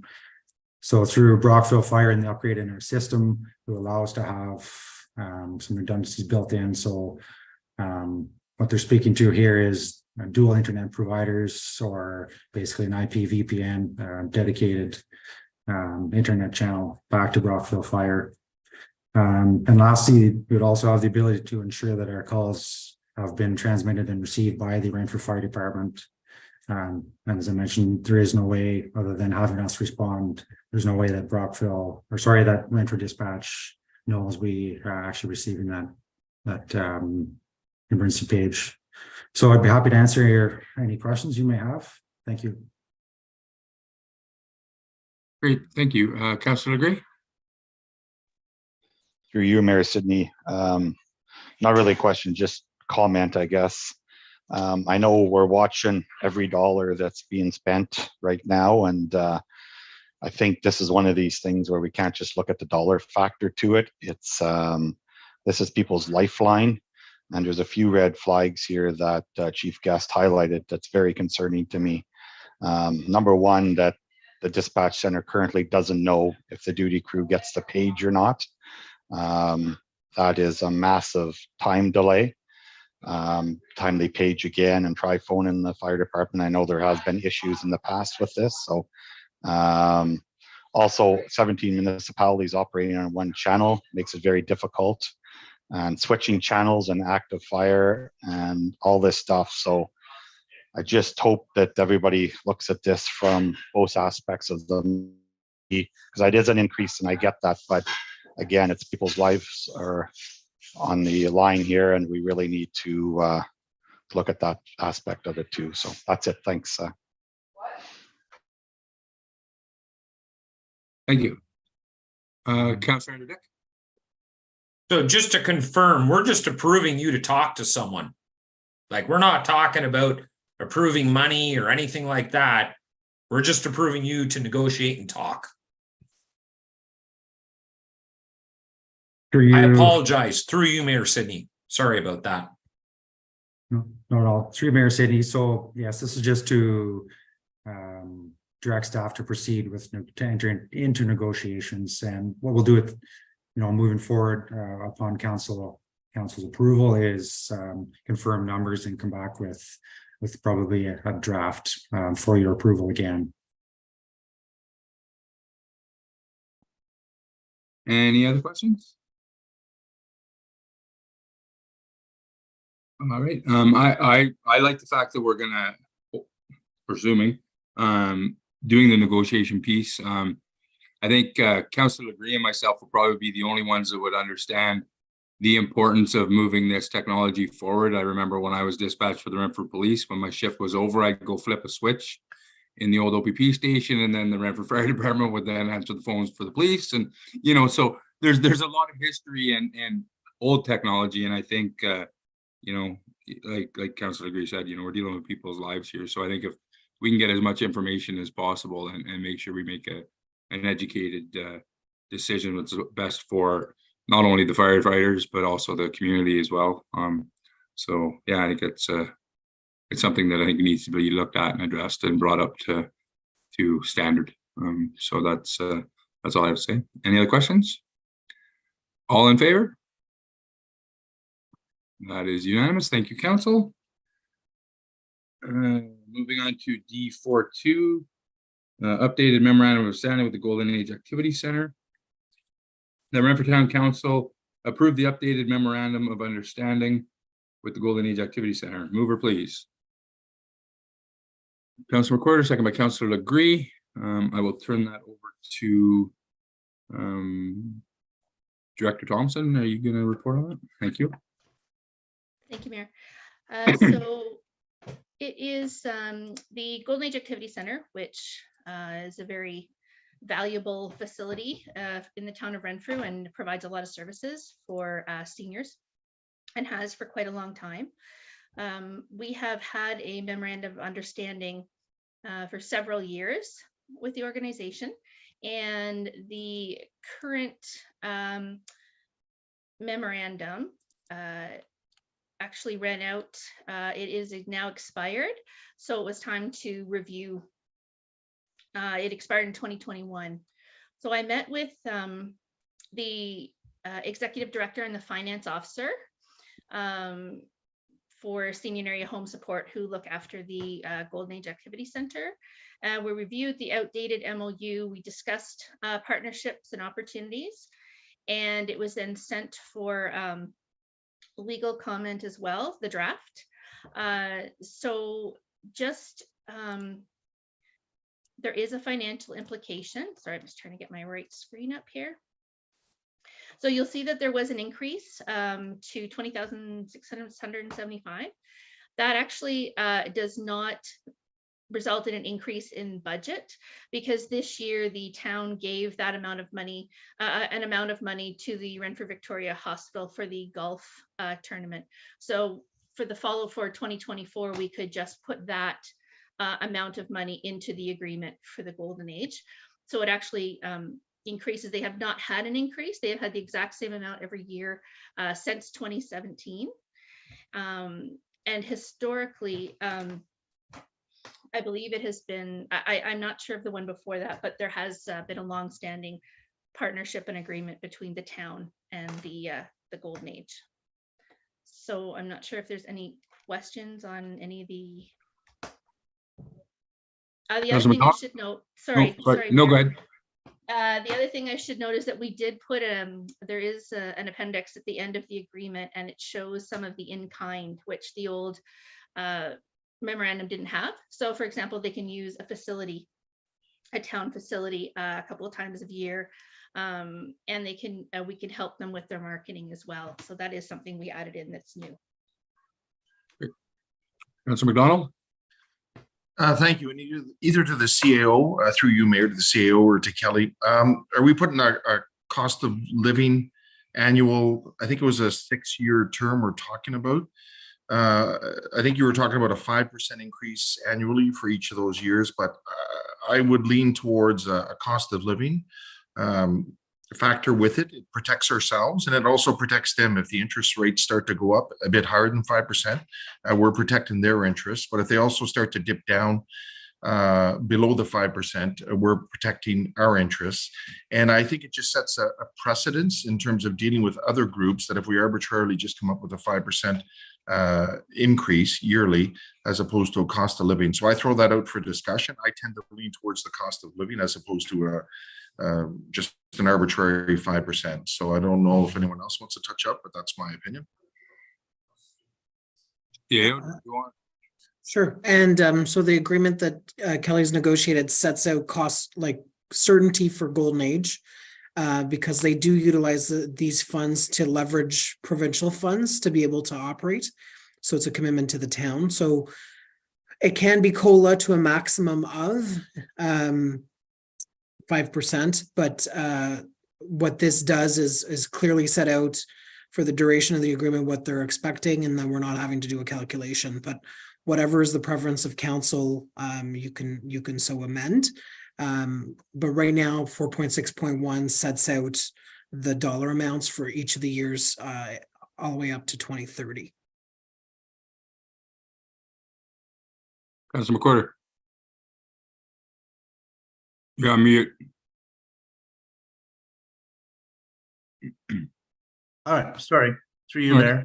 I think you guys know that I sit on the Golden Age Activity Center, and I sit on the board of directors for the senior home support. So this has been discussed at both committees. They really enjoyed working with Kelly, Director Kelly, on this project, on this issue. I'm sure all of you guys have heard me at one time or another say, I think we don't do enough for our seniors. The little bit of money we were giving to them based on 49% of the town's demographic is over 55. The little bit of money we spent over the last few years has been a drop in the bucket compared to where we spend money on other demographics. I think this is a long time coming. The increase, I think, is about time, and I wouldn't be averse to seeing it sometime go higher. I'm okay with the cost of living, as Councillor McDonald said. We do have to set precedents, and that's a good one to set. We don't, you don't want to be favoring one over the other. But I think given the amount of seniors in town and the organization that we're talking about, there's so much good in the community. And for some people, this is their only option, the only place they have to go. A lot of them have live in apartments. They don't have the finances or whatever to do too much outside of their own style. Giving them more money gives these organizations more opportunities to provide more life offers, like busing to different things, a place to go to visit others and companionship. So to me, $20,000 a year is compared to what we just talked about contingencies at $400,000. I mean, when you've got a population that's 49% of your population is over 55, I think this is the drop in the bucket. And I think it's a good place to start. I'm definitely in favor of it. I totally support this. And once again, I'd like to thank Kelly for her work with the both committees, both Dennis and Christine. I know they spoke very highly of you, and I'm really glad to see this happen. Thank you.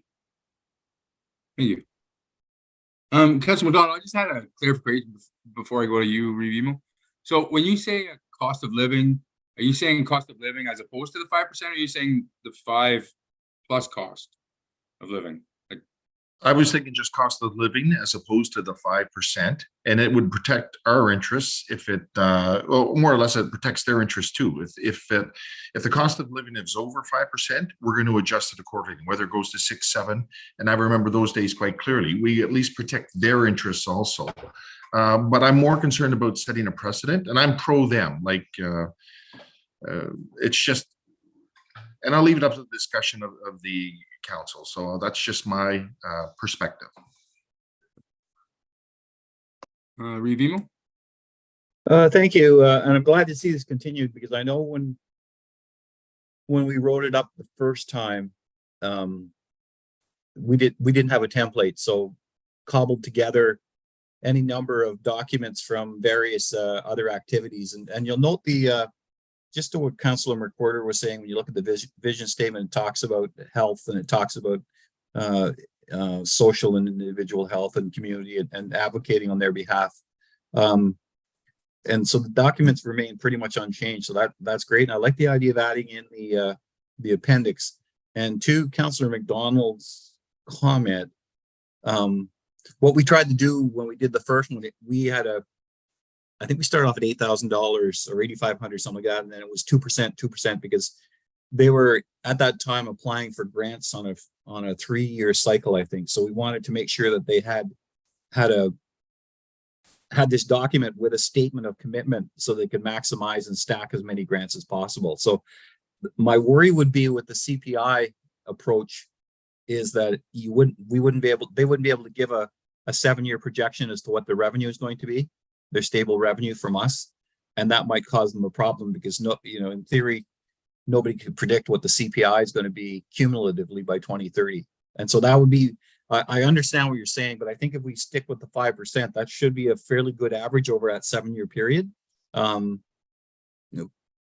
I'm only saying, because I agree with what you're saying, I'm only saying it just simply to provide them with the stability of being able to make an application saying we're going to revenue in 2029 of $26,387 from the town, and they're able to match it from other ones. So that's my only caution on that. And then a question to the director: are they still receiving funds from other municipalities? Because when this was put in place at some point, the other municipalities some of the other ones were going to sign memos of understanding, and I don't believe that ever happened. And I'm not sure that the funding A continued, or B was increased on a regular basis, because the municipal sector has a sorry history sometimes of not anticipating costs are going to go up. And so, we slowly starve some of our committees and some of our groups.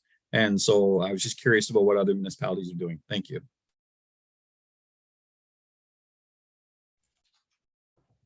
Thank you. I am not, I know we discussed it at one point, but I can't recall if any of them are still in place. I don't know if Councillor McWhirter might have more information on the financial side. I don't think it was not discussed. I know that between the people when I was there meeting with them, but I can't say for certain.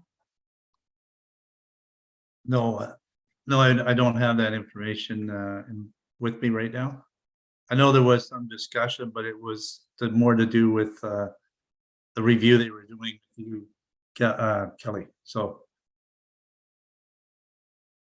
and I'm not positive, but maybe CAO could back me up on this. When we went to that meeting with the provincial representative there at the Golden Age, I thought there was mention of one of the townships contributes $2,000 annually as part of that, but I'm not I believe that's what the council representative from that township stated, but I can't say for fact, but it sort of just jogged my memory a little bit. I know the mayor of Horton sits on the board, so maybe that's the municipality. But again, I cannot speak for sure about. I know he does sit on the board. Any other questions regarding this? So I will. The town council approved the updated memorandum of understanding with the Golden Age Activity Center. Any other questions or comments? All in favor? That is unanimous. Thank you, council. All right, sorry, it's getting dark in here. I'm running out of light. Moving on to 4.3 museum operations. The Renfrew Town Council direct the Director of Library and Community Services to review the request of the Renfrew and District Historical and Museum Society Incorporated for the town to assume operations of the McDougall Mill Museum and bring forward an implementation plan, including a potential ongoing partnership with the society as part of the 2024 budget. Mover, please. Councillor Legree, seconded by Councillor Andrew Dick. I will turn it over to Director Thompson. Thank you, Mayor Sidney. So, sorry, I'm just getting to my right page here.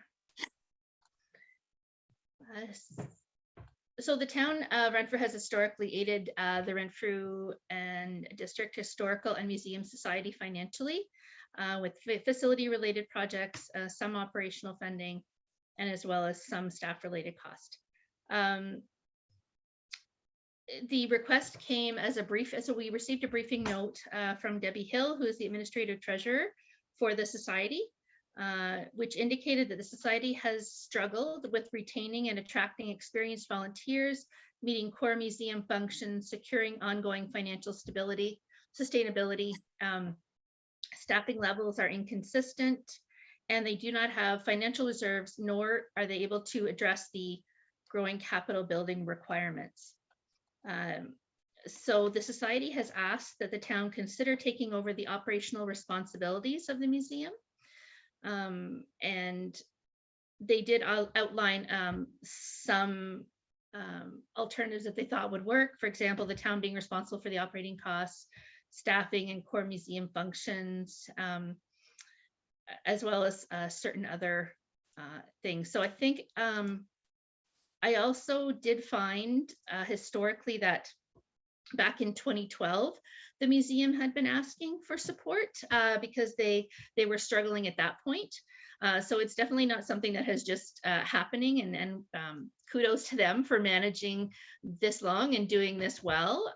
The past summer, they were able to hire a curator who definitely came in and was able to start accessioning some of the items and doing work there, and definitely made a difference. So the request today is just simply to explore what it would look like if the town were to take over the museum operations, what it would look like for us financially, staffing, as well as what role we would play. For example, would the society maintain the items, the responsibility of the items, or would we, how it would all work? So this is just a request to look into the possibility of the town taking a larger role with the museum. Great, thank you. And I think I'll beat Councillor Andrew Dick to say that this is just a review. This is not signing up for anything. If council has any questions for the director, let me know. Vivimo? Yeah, if you wouldn't mind, just a little bit of clarity when you're talking to them about acquisition, preservation, and research. The rest of the functions, exhibit, educate, programs, events, interpretation, capital repairs, those are things that I think are within our wheelhouse, so to speak. But acquisition, does that speak to having a fund to go out and purchase things? And then preservation, I don't know enough about that, but does that mean, an air handling system that keeps it at a constant temperature? And then research, what does that mean and how extensive is it? And I'm not saying no to any of this stuff. I'm just curious about what the extent is. I recognize the value of the museum and what the society has done for so long. But if we're to take over some of these things or all of these things, then I think those three have some significant costs. So just if you could bear that in mind, please. Dr. Thompson? Just yes, so it can go from 0 to a million, obviously, and that kind of thing, but a lot of that is just the functions of a curator. And I know in some of the smaller museums that I've visited, Cumberland Museum being one of them, that was kind of taken from nothing to is now operational again. There's lower levels. The accessioning is the biggest thing. Getting what's in their accession properly, cataloged properly. As a librarian, we just want it to be searchable. You want to be able to know that the right stuff is in there. And so I think if anything, it's more that's the role of your curator, and it does not have to be. Like we now buy archival folders for our paper documents so they don't fall apart. So something as simple as that to be able to hold on to some of these things. I don't think with the size of our museum we would need to go to the extremes. I think there's definitely things we can do to preserve some of those items, but again, that's definitely the role of a curator. So if I may, I did qualify with saying I didn't know much about it. Thank you. Councilor McQuarrie, do you have? Actually, Emo touched on my questions, but I will say this, based on the fact that we're looking at maybe the redesign of the waterfront, the museum might be tied into that. So it's definitely a good idea. I totally support the request. I think it's a good idea. Just, you never know. Great. Any other councillor? Hearing none. All in favor? Unanimous. Thank you, council. Moving on to D 4.4, bylaw services review. That Renfrew Town Council considered the service delivery models and options as outlined in the report and provide direction to the Chief Administrative Officer and Director of Fire Protective Services to report back to the council meeting on November 14th, 2023 for final decision. Mover, please. Councillor Degree, second by Councillor McDonald. I will turn it over to CAO Tremblay. Thank you, Mr. Chair. I believe that there's a PowerPoint that Carolyn will share, and then I'll just speak to it. Just try to outline kind of in an orderly fashion all the information that was contained in the report.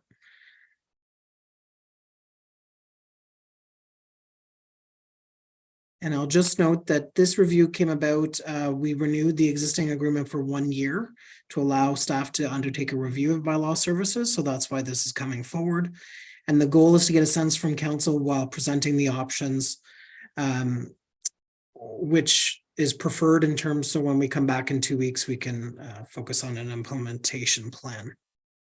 What I'll cover here is background on the service, existing services, and then talk about the community satisfaction survey results that we did receive, and then we'll outline the options and the next steps.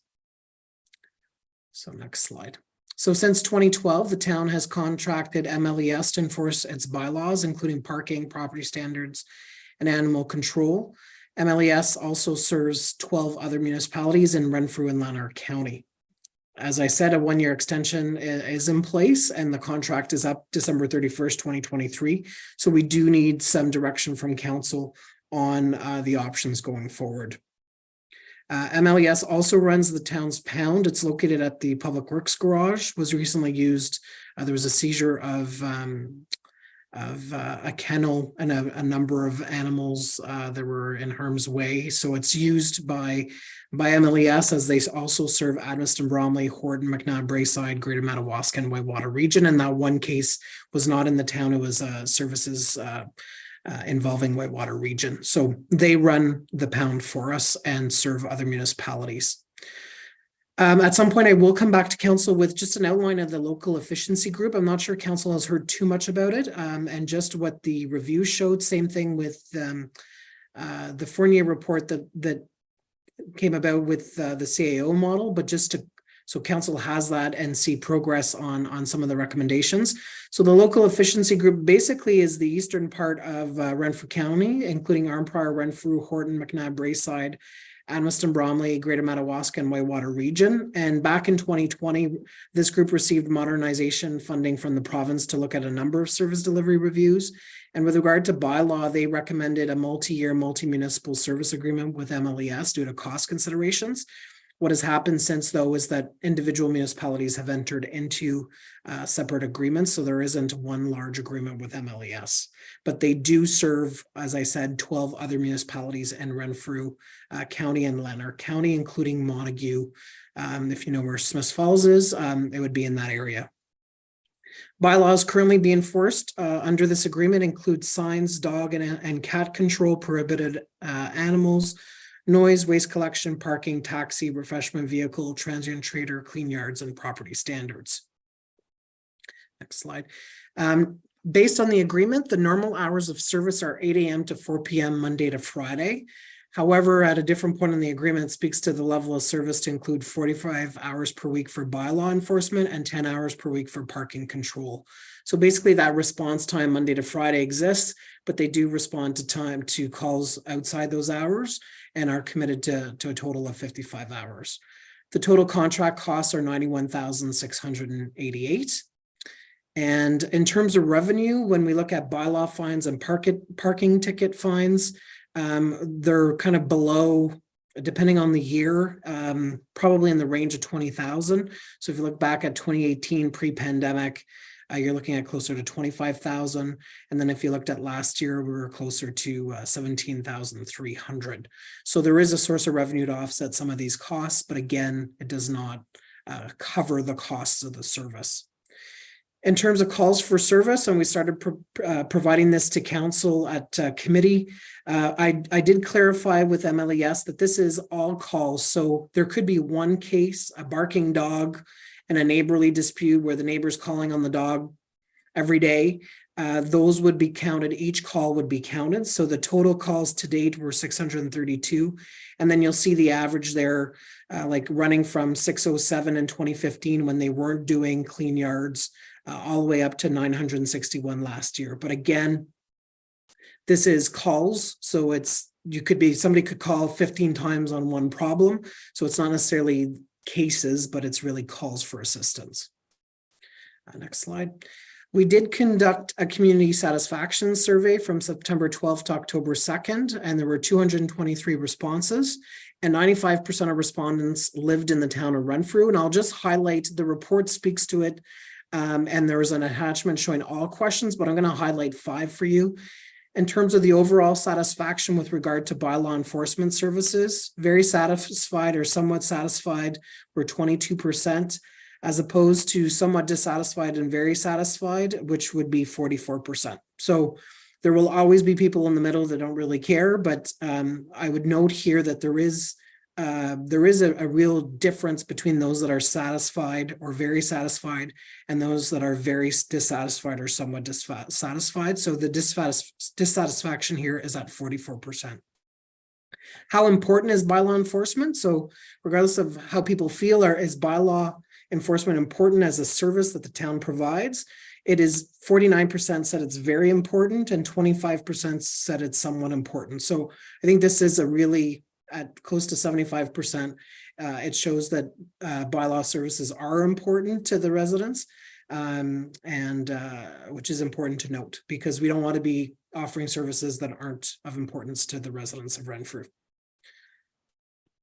Confirm your level of knowledge. So are people knowledgeable about the rules that apply? And I thought this was interesting in terms of very aware and aware.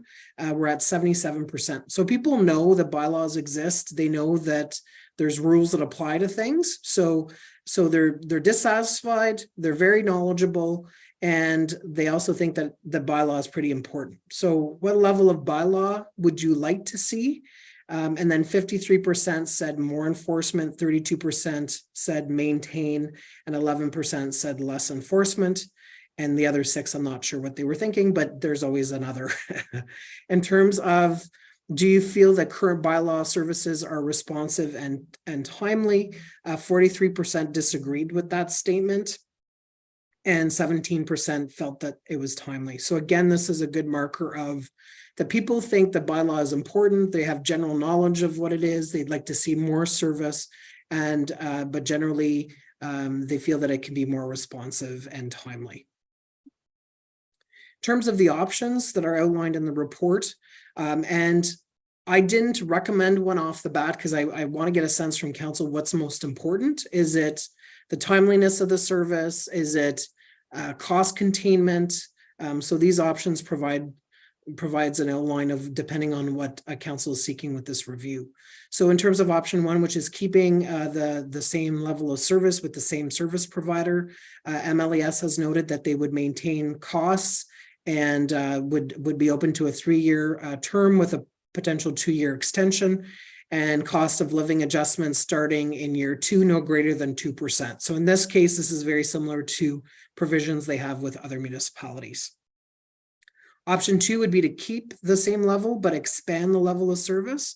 My calculation would be that an additional 10 hours would cost an extra $17,000, and then we could adjust the service hours. So the question would be, would this solve kind of what we heard from the community in terms of wanting more service? Do you provide more resources to the current provider? A third option is to go out to the marketplace, keep this as a contracted service, and see who's out there that can supply the service. I would just note time constraints in terms of getting somebody in place. MLES has also indicated that they would not bid. I did note that MLES provides service to 13 municipalities when we include us. And the only other municipality that I'm aware of that would have a third party is Petawawa, and they use commissionaires. And so there is a possibility that people would come out of the word work to provide this service. However, I can't substantiate in any kind of way because most of the municipalities around us use MLES. And lastly, the fourth option is to bring these services in-house. To do so effectively, so if we were to go this route, we have to make sure that we're sufficiently resourced. So that means that we would have to dedicate administrative support to track the calls and make sure that those calls are in the system and responded to. We believe that we would need 40% of an existing staff member to provide that support. I know some think that we could go with one bylaw officer. The issue is what happens when the bylaw officer is sick or on vacation or cover off. So we feel that we would need 2 bylaw officers for coverage. They would require cell phones, uniforms, and in the case of MLES, they also have body cams. Bylaw reports through to the Director of Fire and Emergency Services, so he would have to directly supervise the 2 bylaw officers. However, it would provide us the opportunity to free up some of the clerk's team and moving over licensing administration over to that team with the administrative support they have. So right now that's done through clerks, and then some of the inspections are done by fire and others. It would be a one-stop shop for licensing. In terms of equipment and vehicles, we would use an existing vehicle, which is the former fire chief's truck that was repurposed and used by different departments to offset mileage. It has 40,000 kilometers on it and is fine. We would add a box cap, which would help for transport of any animals that might need to get picked up. And we would need to purchase pound and animal control equipment because MLES has supplied that at their own cost and would take it with them. They would also need desks and laptops, and they would work out of the fire hall and work closely with that team. With 2 officers, this would allow us to move to 7 days per week, 10 a.m. to 7 p.m. I know that's different from 8 to 4, but in terms of the logic of this type of service and when it would be needed, I feel that 10 a.m. to 7 p.m. would make some sense. What that would mean is that the officers would each work 4 9-hour shifts with a 1-hour lunch, and then they would cross over on Wednesdays, and then we'd be able to reschedule. And it would also allow, because they would work 35 hours as non-union, it would also allow for each of the officers to have 3 extra hours for kind of on-call response in addition to the regular shift. So it would provide sufficient cover off for vacation, and would also provide some excess capacity that could be farmed out to other municipalities should they be interested in the service without jeopardizing the service to Renfrew. But we'd be dealing with weekend, evening type issues that we haven't really dealt with so far. Council may recall that we this year procured the Access E11 system for service requests, and we're rolling that out quietly. But there will be it would be used to receive, prioritize, assign, and track calls and cases. And depending on the service request, we could prioritize the response time. It's built into the system. There's an app for the people on the ground to be able to respond. So that's how we would track calls. There would be one-time costs. I think this is like a very conservative in the sense of high number, so that we don't ask you for more money later. We've heard that message and it's received, but we think maximum would cost $20,000 and hopefully less. However, there would be an operational impact to increase the level of service from what we have today for a total of $128,653, based on providing 2 officers and a partial administrative support to be able to offer it.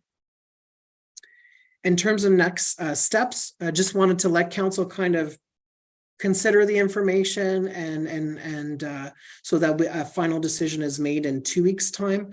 Should you decide to stay with MLES, either with the current level of service or with an increased level of service, from that point on, we would then negotiate with them and then bring back a new agreement before the end of the year, which is when their current contract ends. Should council move with the option 4 and in-house, we would proceed to hiring the staff and acquiring the necessary equipment and making sure we're ready for January 1st, 2024. Should you want to do an RFP, again, my only warning is RFPs need to be prepared and sent out, and we have to see if there's responsive parties. And if there's no responsive party, MLES has said that they're not bidding. So that would provide some constraints, but we would deal with those depending on council's direction. So that's it for me. If Carolyn wants to unshare and any questions council might have, I'd gladly take them. Councilor McDonald. Thank you for the CAO through you, Mayor. I noticed that you talked about they wanted 53% wanted more enforcement, but we probably don't have a breakdown of what they mean with regard to that. The second one is with regard to organizational change. I noted that Tammy brought up, if we want more enforcement, that we could use the Parks and Rec and Public Works for winter parking enforcement and have them appointed. So, but we don't have a breakdown on what that 53% means, right? Am I correct in that? Yes, we did ask for their level of satisfaction with kind of the different components, and animal control, property standards, and parking seem to be the ones where people aren't as peachy keen about. While I try not to disagree with consultants, the ability for a snowplow operator to stop his plow and ticket a vehicle is small, and even a sidewalk person. Maybe in certain situations, like for instance, whoever's plowing parking lots or removing snow, but for somebody who has a route to do, to pause the vehicle to be able to issue a ticket, I'm not sure is necessarily feasible. And I think the service hours under the current contract, should we want to extend winter parking enforcement, we would have to have a conversation with them to move the hours of service. Whereas I think if it's in-house, it's easier to do in terms of scheduling the resources, but good points.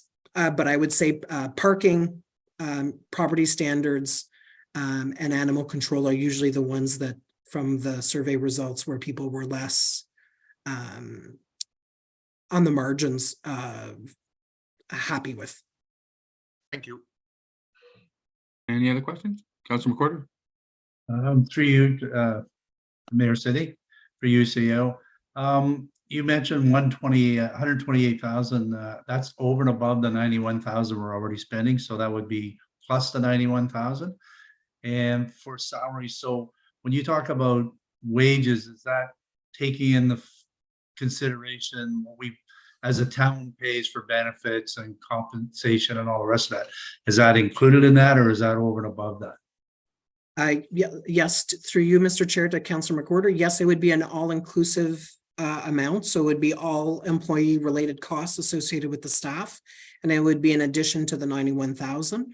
So it would be for 2 staff, all costs in, including their benefits and OMERS. And it would be 35 hours, and based on where they would fall on the non-union grid in terms of comparable jobs.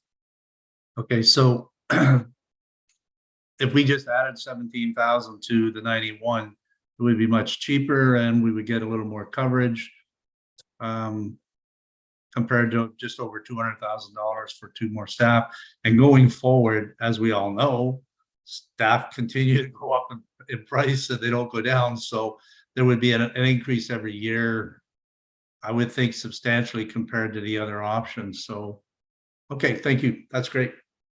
And just to reiterate, in terms of our labor relations and our kind of employee agreements, they're really around the 2% range. And once somebody hits step 4 on the range, they're dependent on cost of living increases. So we have a sense of that. The other one is, do you want to add more resources to this service provider? And will the service provider be able in the long term to provide the service? So I always caution council, like, take the immediate view, but also look where you want to be in 5 years. And if you're going to make a change, don't think about just today, but where do you want to be long term, and the ability of the contractor to be able to provide that. I've worked with Mr. McBain at 3 different municipalities. I can't fault him. He's dedicated, but the responsiveness question that was asked in the survey, you'd basically be giving more money to somebody to provide the service, but it is, to your point, very cost effective to add 10 hours to the contract. Any other questions? Vimo? Thank you, Your Worship, and I guess this is a question for all of council. Should we consider holding a special meeting next week? Because as you noted, we won't be meeting again until after Remembrance Day. That also falls in the middle of the national holiday of hunting season. So just, in terms of getting, if we're going to go to an RFP, or if we're going to advertise staff positions, time's going to be of the essence. And so, I think we should be considering the willingness to come in and one night next week and make a decision, and just to give that extra time to make sure that whatever option we choose, it gets proper attention. So that's all I'm suggesting. Thank you. And if that's sorry, Mr. Chair, just before, if that is the will of council, you would just change the recommendation. I would suggest Tuesdays are what we've marked if there's agreement, and then we would just change a friendly amendment by the mover and seconder to change the date to October 31st, which is Halloween. So if not, pick a date next week, but if the mover and seconder are comfortable with that, we'd bring it back to a special meeting.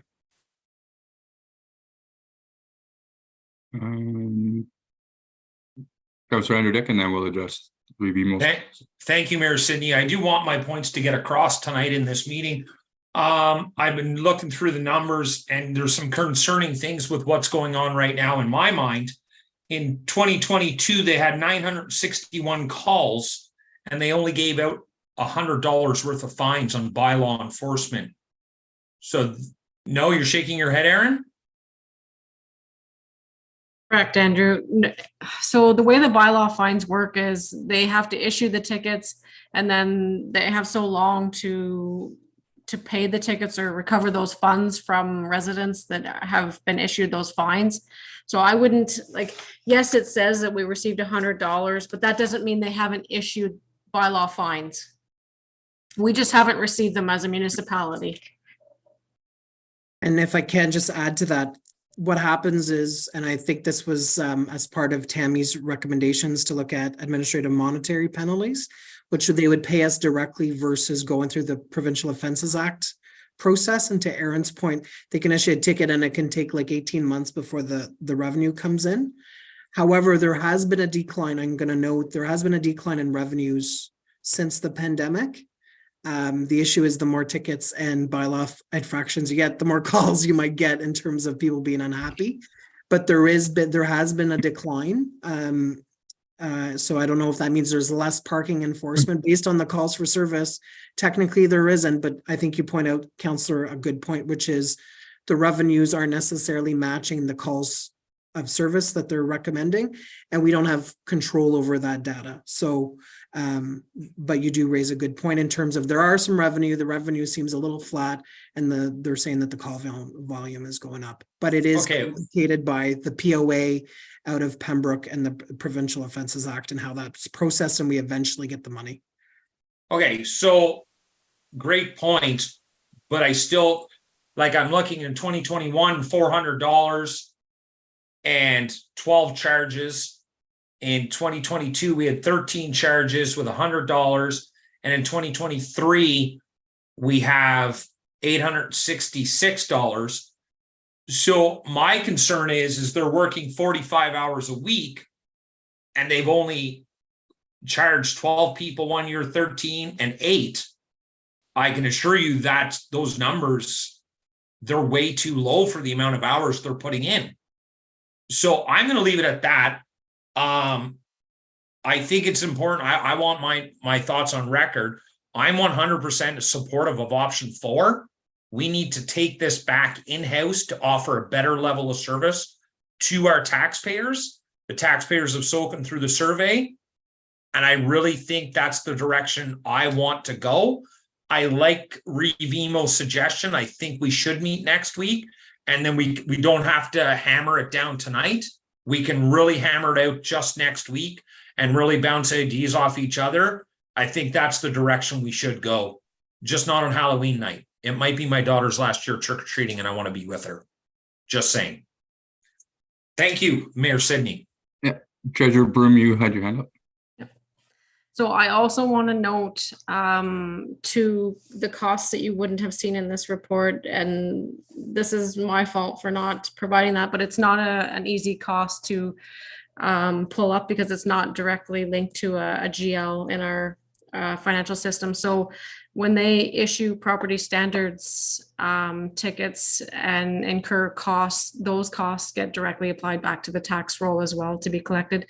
So I just want to make note that they are doing that, and those costs do get applied to the tax roll. But as I said, that's not a number that's easily accessible in a GL account in our financial software. So those are additional monies that the town is receiving as well for costs that or jobs that they've been completing for the town. A good example, if I may, Mr. Chair, is that if they had to go and cut the grass or remove debris and bring things to the dump, those costs get back. So they're separate from a charge, but there are any kind of costs associated with a cleanup. But there's a lot. So if you look at the number of calls, that's a lot of property standards. So for instance, clean yard and property standards last year were 391 and 265. So that's like in excess of 600 calls for service for clean yards and property standards. That's a lot. So having driven through town, so whether that's the same property that gets calls all the time and is property standards and clean yards is done under the Municipal Act, property standards is done under the Building Code Act, but all to say there is important work that's being done. But again, it's really the level of service. So do you want this current provider with more or less service, or do you want to bring it in-house? And based on our requirement to cover off, we're saying that will allow us to increase the level of service to 7 days a week, 10 to 7, because even if you don't, you need cover off. You can't be like, oh, sorry, Jim's not in this today. Jim's off this week. We don't do bylaw this week. So just so you know that if you are to bring it in-house, you have to make sure that it's properly resourced. But again, this is at a special meeting. Council can discuss this further, but just want to provide that addition to Aaron to say that it's separate from a charge, but any costs associated with a property standards or clean yards violation can get added to the tax roll. Okay, so any other questions? No. So then to go back to Revimo's comment, clerk, who were the mover and the seconder on this one? So the original, it was originally moved by Councillor Agree and seconded by Councillor McDonald. If you are to amend to a special meeting, then we'll make that amendment and move and second it. So basically the amendment would be that Renfrew Town Council consider the service delivery modes and options as outlined in this report and provide direction to the Chief Administrative Officer and Director of Fire and Protective Services to report back to a special meeting of council. The date to be determined. next week. Next week. Yeah, sometime during the week of. So is that what we would like to do, council? Yeah, I- it has this, sorry. I'd just like to say, I'm not available Wednesday night or Thursday night. I'm already in meetings outside of council, other groups I'm on, so I'm not available maybe during the day at 10 o'clock or something. Because as Councillor Dick has said, I have a strong opinion, and I'll in case you guys go ahead and have the meeting once again and I'm not able to make it, I'm going to say right up front, I don't think we need to be hiring more staff. I think it's too expensive. I think we've hired enough. We've spent enough money on staffing, and I'm a no for that. So I'd sooner stay and enhance the program we have. So I'd like to go on record in case you guys decide to meet in the evening and I'm not available. Monday? Anybody? Monday at 5? Going, gone? Yeah, I'm okay with that. As a mover too, I'm okay with opening up for next week. So whatever works with everybody, during the day or evening, it doesn't matter. I'll make it work. Yep. Yeah, me too. Okay, so right now we're throwing it out Monday at 5. Seems like everybody's okay with that one. Reeve's Okay. good. Reeve, then- you're in the city, the town, the province. Yes, I'm landing in the afternoon. I'll be fine. Okay. All right. So then with that amendment then to meet next Monday at 5 to make a decision on that. If we go, Councillor Agree, are you willing to move that? Yes, I am. Okay, seconder. Councillor McDonald's good. Okay. All in favor? That's carried. Thank you, council. All right, moving on to D5. Strategic priorities and corporate services. Revimo. You have anything Yes. you would like to discuss? No, I don't, Your Worship. Everything that's being presented, I had made note of in my last council report, and with the exception of the budget direction report, but it's very comprehensive. So thank you. Okay. Then moving on to D5-1, license review, draft bylaw and updates, that Renfrew Town Council postpone the decision to adopt the licensing bylaw amendments until December of 2023. Mover, please. Revimo, second by Councillor Legree. Any discussion needed for this, or do you guys need to hear anything, or it's just being postponed? We're okay with that? Okay, all in favor? That's carried. Thank you, council. D5-2, revised standing committee structure in terms of reference. The Renfrew Town Council approved the revised terms of reference for standing committees. Mover, please. Revimo, second by Councillor Andrew Dick. Any discussion? Anybody want to report from the clerk? Hearing none. All in favor? It's carried. Thank you, council. 2023-2024 committee and council meeting schedule. That Renfrew Town Council approved the council and committee meeting schedule for the remainder of 2023 and 2024. Mover, please. Revimo. Second by Councillor McDonald. Any discussion on this? Revimo. Very quickly, thank you to council for their patience. We took your information that you provided in your initial submissions and then tried to fit it around a variety of work schedules, and we think we got it. We think we got the composition and the timing right. So thank you for your patience. Any other questions or comments? Councillor Andrew Dick. I just want to make a comment to the public sometimes, because I was just thinking of this. Sometimes we go through these and we vote on them and we don't discuss. I just want the public to know that they're discussed many, many, many times before they actually get to this point. So we have discussed everything and we're just not passing things to pass. And I think it's important the public knows that, because sometimes we go through stuff really quick. So trust us when I say we've discussed it numerous times. Sorry to interrupt, but that's what I wanted to say. Thank you. Thank you, Mr. Mayor. Any other questions, comments? All in favor? That's carried. Thank you, council. Budget on the D54. The Renfrew Town Council, one, direct the treasurer to prepare the 2024 operating and capital budgets, which will maintain the current level of service with the increase noted in the report. And two, approve the 2024 budget schedule as outlined. Mover, please. Reeve, seconded by Councilor McWhirter. I turn that over to, and I just lost my page. Aaron. Treasurer. Treasurer. Go ahead and then I'll find my page. That's okay. Thank you, Chair.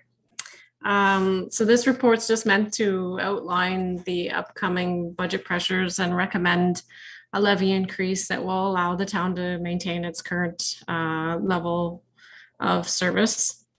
I can do a quick review of our funding sources just to show you how the town operates. So as you know, we have our municipal tax levy, which is applied across the assessment base to determine the tax rate. And this tax rate is applied against the property's assessed value to determine the property tax bill for each property in the town of Renfrew. It is important to note that MPAC hasn't updated the property assessment values from 2016 for the upcoming 2024 property tax year. They will continue to be based on the January 1st, 2016 current values. So what that means for the town is that a resident's property assessment remains the same as it was for the 2023 tax year, unless there was any changes to the property, such as an addition, renovation, or new construction, or change to the property's classification. Then we have our OSIF funding that we rely on. This is a Government Ontario grant for small rural and northern communities. This grant's typically used to fund our capital projects. And then we have the Ontario Municipal Partnership Fund, also known as our OMF funding. This is a significant operating grant, which is received annually from the province of Ontario. This currently funds operations. And then we have the Canada Community Building Fund, CCBF, which is formerly known as the Federal Gas Tax Fund. This is typically used to fund our capital projects as well. And then we have our fees and charges, as well as our lease revenues, which are currently being reviewed. So those will come through in the 2024 budget. So we have some upcoming pressures that are noted in the report. Just to note, the interest rate most recently was a 0.25% increase to 7.20, effective September 6, 2023. And then we have our, sorry, I'm just moving through to my report. We have our operating expense pressures, insurance, during preliminary discussions with our insurance broker. He indicated that the town should prepare for up to a 15% increase in 2024. Our IT hardware and services, the current IT provider took inventory of our current laptops, computers to see what devices are due for replacement or upgrades. And it is proposed that we add in additional time for the service request for the continued maintenance of the town's IT operations. As you remember, we discussed a new cell phone policy that was implemented, which will require certain staff members to have phones at all times. Staff are currently reviewing the cell phone plans for the best possible deal for the corporation. Fuel and utility costs seem to have stabilized for the most part. Therefore, they should not forecast a significant increase in 2024. Our OPP annual billing costs, 2024 costs are $1,817,617, which is a reduction from our 2023 costs of $1,819,768. This is a savings of $2,151.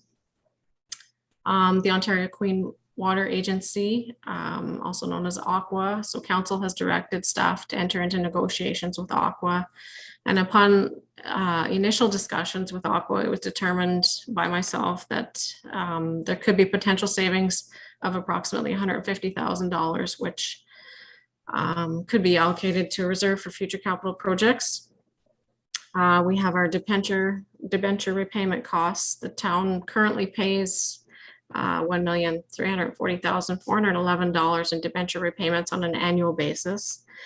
With the upcoming completion of major capital work that will require construction loans and debentures, the town budget will have to accommodate the increased debt repayment costs. Currently, as of last week when we had the committee meeting, I reviewed the Infrastructure Ontario rates for a 30-year debenture. The rates were about 5.18%. And if we were to go that way, I estimated what an annual debenture payment would look like for Mattaway, and it is approximately $792,477.64. And that's over 30 years. Staffing costs, a review was completed by Tammy Crothers of WSCS Consulting, which has resulted in organizational structure changes, which will cause an impact on staffing and payroll costs. Upon the initial review of payroll, it did look like there was a 9.2% increase based on the 2023 to 2024 figures. Per the QP agreement, an annual increase of 2% for 2024. And also note that our agreements are up at the end of 2024, so will need to be reviewed. Non-union grid increase of 2% to match the QP agreement. And as you know, we reviewed our benefits plan and implemented in 2024, effective January 1st. We're switching over to Beneva, which will result in a savings of approximately $50,000. On to our capital budgets. So the capital budget forecast is a summary of projects required to be completed. The projects are scheduled within the budget based on the asset management plan, which considers need, public safety, risk of failure, effective cost balance between maintenance and replacement, and coordinates with funding availability. So as I noted, funding sources available for the capital budget include rate-based reserves, including water, wastewater, and development charges, and other capital reserves, external funding, and long-term debt. Council will be provided an update on the status of all the 2023 capital projects at an upcoming date. Currently, the unaudited 2022 year-end balances of the town reserves are $14,604,828. And upon passing of the 2023 capital budget, it was estimated that the town would utilize approximately $7,795,926 of reserves. And also that includes allocating in $3,114,142 into reserves, leaving an estimated balance of approximately $9.9 million to use for 2024 capital projects. It's noted that during the year, there were a few projects that required additional financing, and they are noted in the table below. So the financial implications, we are recommending to have a target of a 3% levy increase. As noted earlier in my report, our tax levy for 2023 was $10,063,121. So a 1% tax levy increase in 2024 would equate to $100,631.21. Our capital contributions to reserves increase was 10% in 2023. It's estimated an increase for 2024 approximately to 12% in order to include debt repayment for our upcoming debentures. Our water and wastewater increases are based on the study provided to us by Watson and Associates, which equates to an overall 2.5% increase on a bill.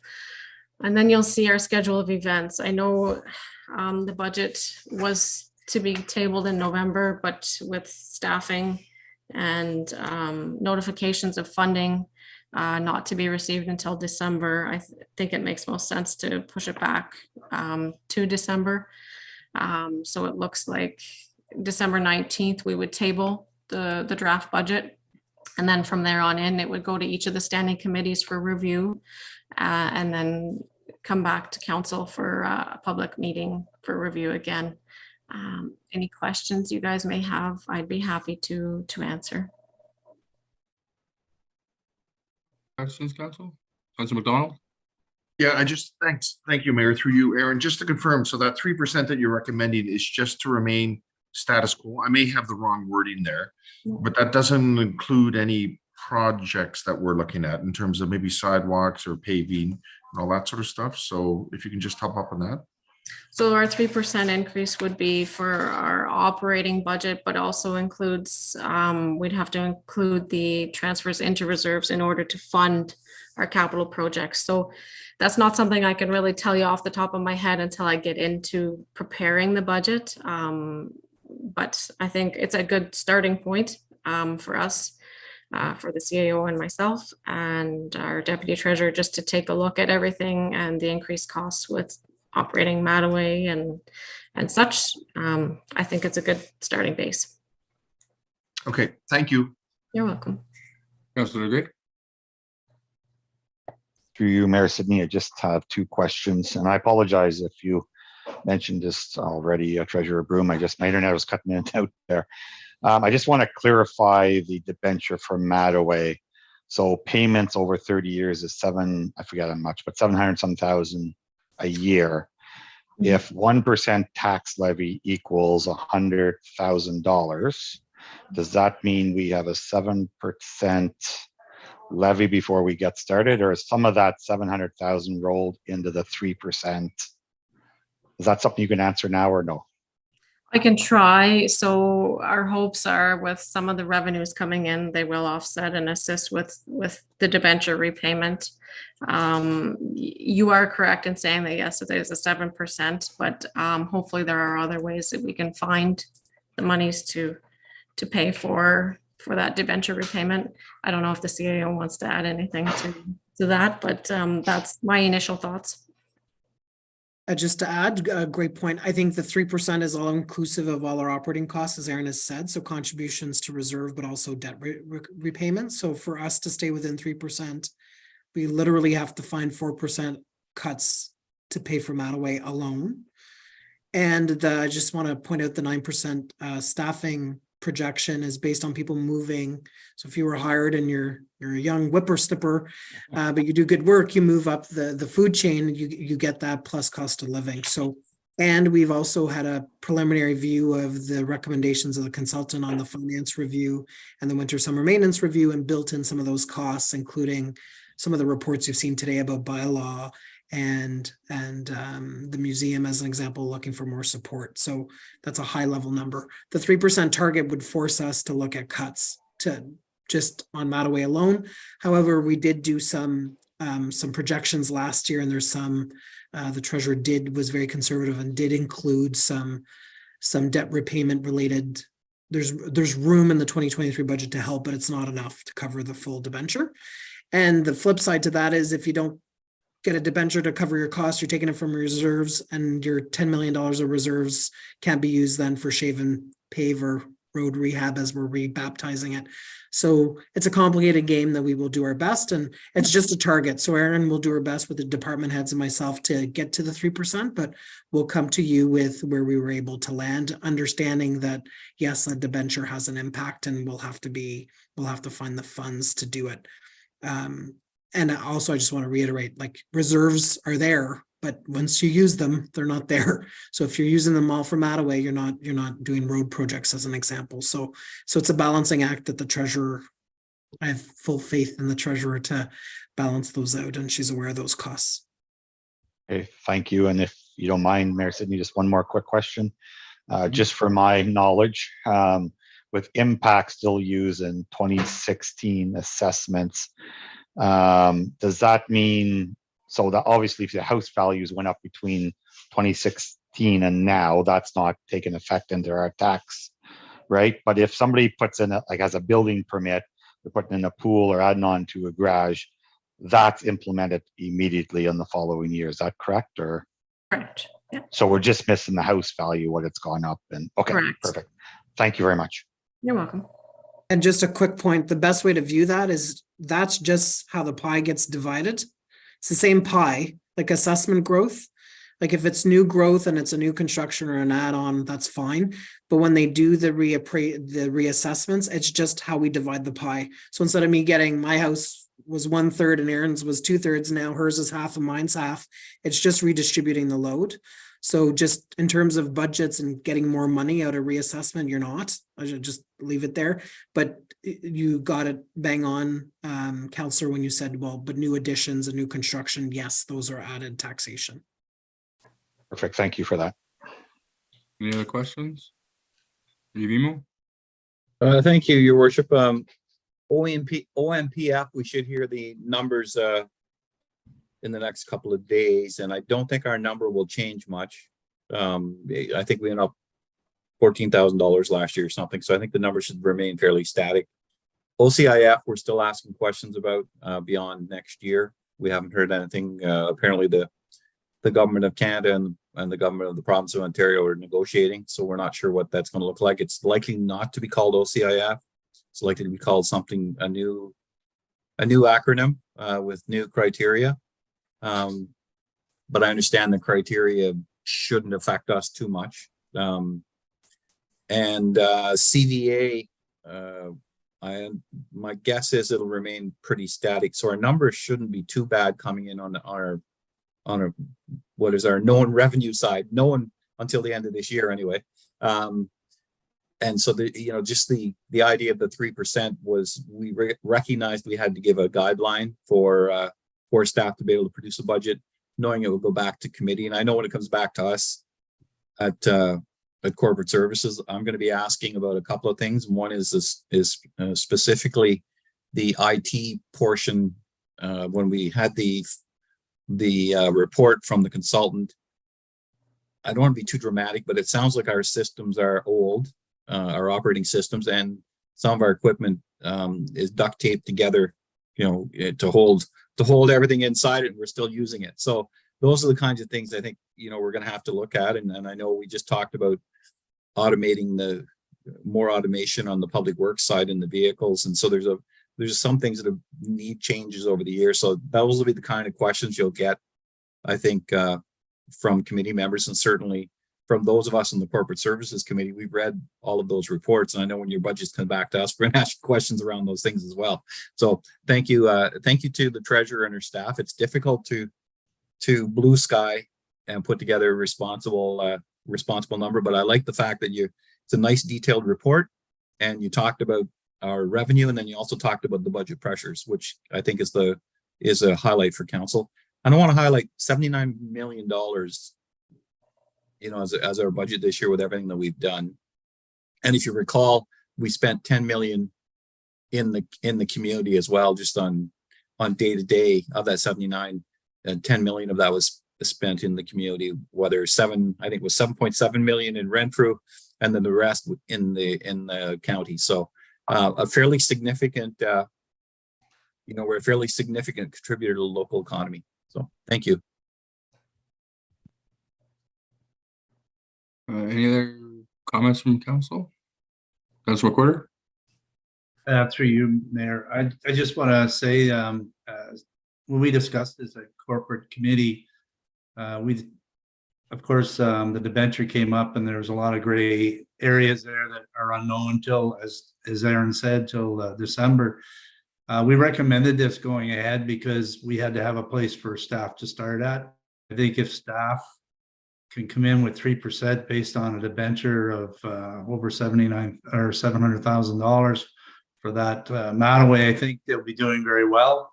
But again, we brought this forward and recommended it because we had to have some place for staff to start. And good luck to them. Any other questions? I just want to add that, like as Councilman Corder just said, it's a starting point, right? And staff need somewhere to target, and they need to have some kind of targeted direction and stuff like that. I just want to be very cautious that, people watching this, and then how, it becomes the telephone game and the rumor mills and all of that stuff, that, we need to be very cautious that out of the gate tomorrow morning, the statement is, and council raises taxes 13%. Like we have to be very careful that we don't scare people and give staff the appropriate support and time to do their job and look at what's going on, and then for council to sit back and, review it and say, okay, well, let's cut that. We need to add that, things like that. This is just the very beginning stages of the new budget. So, again, just cautious on making sure that the messaging isn't premature and starting to scare people without us getting the proper information and letting staff do their work. So, I think it's a good starting point, and I look forward to the discussions, and there'll be many of them. So, yeah. Any other questions, comments? All in favor? Yes, thank you, council. Moving on to D55, naming rights and sponsorship for Mattaway Activity Center update. The Renfrew Town Council approved entering into agreements with the confirmed naming rights sponsorships partners. Mover, please. Revimo, second by Councillor Legree. We have Economic Development Officer Charbonneau in the room. I don't know when we're virtual here, because I believe Councillor Andrew Dick, is this the one that you did declare? So yeah, so I can't discuss the Renfrew naming rights with my FM. Right. So how could we? He doesn't have to leave his room, does he? No. Like, this is the part I'm trying to, with the virtual aspect of things. Are we kicking him out of his bedroom? I would recommend not voting on if something was to come through, and to not participate in the discussion for my FM. Yeah, so you can't discuss it, you can't vote on it, but other than that, you can stay where you're, I would assume. So can we, Clerk Everett, can we remove the my FM aspect so I can vote on the others, or? Yeah. Yeah. If I can interject, it's just an update. There's no. Oh, it's just an update. Okay. I'll just sit back and relax. Perfect. Thank you. And like there's one portion to approve entering into agreements. So it's all in one. Okay. So it's an update, but we're proceeding as previously directed. Okay. I'll just sit back and listen. How about we just let you do your thing then? If I might, to Councillor's Dick question, when I talked to this integrity officer, because I'm the chair of the Renfrew Recreation Committee, and we're also entering in an agreement. He said if it's taking money out of my pocket or our committee's pocket and giving it to the town, it's not a conflict of interest, because they're asking you for money. It's only as if the town's asking, if we're asking for money from the town. So I was told I could discuss or vote, so because it's the other way around. Okay. I would say that in the circumstances where we were talking about lease negotiations and all that, it's better safe than sorry, and that declaring is still in the best interest of the councillor.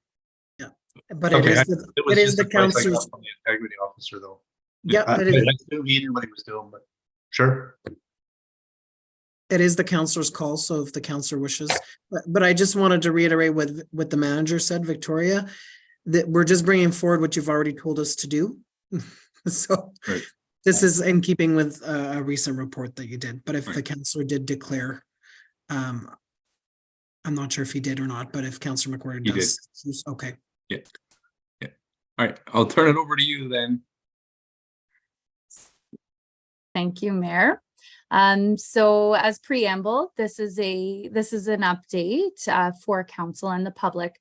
In April of 2023, council directed staff to bring forward the necessary agreements for confirmed naming rights and sponsorship at Mattaway Activity Center.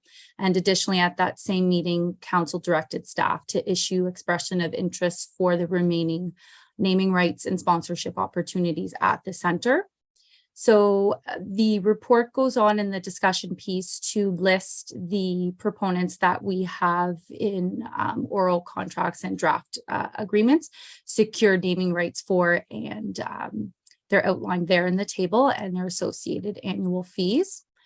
Additionally, staff will seek to fill remaining spaces as directed previously in April in the upcoming weeks. And those remaining spaces include a multi-purpose room and dressing rooms 1 to 10, and the dollars are associated there.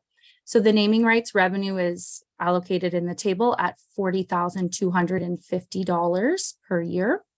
And adding the additional spaces that are left would add $11,500 for an anticipated, if all spaces are filled, revenue of $51,750. And as attachments to the reports, the draft agreements are attached for review as well. Staff is currently working with said proponents to review, answer any questions, and have those reflected, and they are accordingly up to date of that this report was written. And we are seeking council's approval tonight to enter into the agreements as they stand. Great, thank you. Any questions from council? Hearing none. All in favor? That's carried unanimously. Thank you, council. Moving on to D56, the Ottawa Valley Business Hive in Renfrew, Enterprise Renfrew. The Renfrew Town Council approved the license agreement for the use of shared office space in the Ottawa Valley Business Hive in Renfrew with Enterprise Renfrew County. Mover, please. Revimo, seconded by Councillor McDonald. Again, Ms. Charbonneau, do you have a report on that? I do. I can just overview it very quickly. Sure.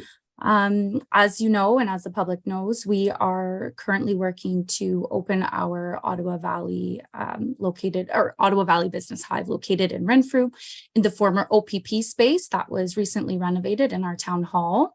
So the business hive space is roughly 1,267 square feet. And the whole objective of this is to serve as a hub for economic development and growth, and to bring in some really collaborative, interesting partners that serve as a one-stop shop for business development and economic development needs. As we continue to grow and explore opportunities to collaborate, the Enterprise Renfrew County, also known as the ERC, is a natural partner to reach out to. So we have reached out to their staff at the county, and we're currently in lease discussions. And again, this is just another report to outline the willingness to enter into a lease agreement with a certain party. And we're looking for council's direction on that. Great, thank you. Any questions? Seeing and hearing none, all in favor? That's carried. Thank you, council. Commemorative naming rights request. That Renfrew Town Council approved the commemorative naming rights request for the subject parkland on Eagle Avenue, roll number 474800201876500000 to be named Mac Wilson Memorial Park. Mover, please. Councillor Andrew Dick, second by Councillor McDonald. Again, I'll turn it back over to Ms. Charbonneau. On a real roll here. Yeah, thank you, Mayor. I will, again, I'll just cover this very briefly as it's been brought to committee. As part of our commemorative naming policy, we have to go through a number of steps to get to council's final approval on commemorative naming. So in June, the policy was enacted.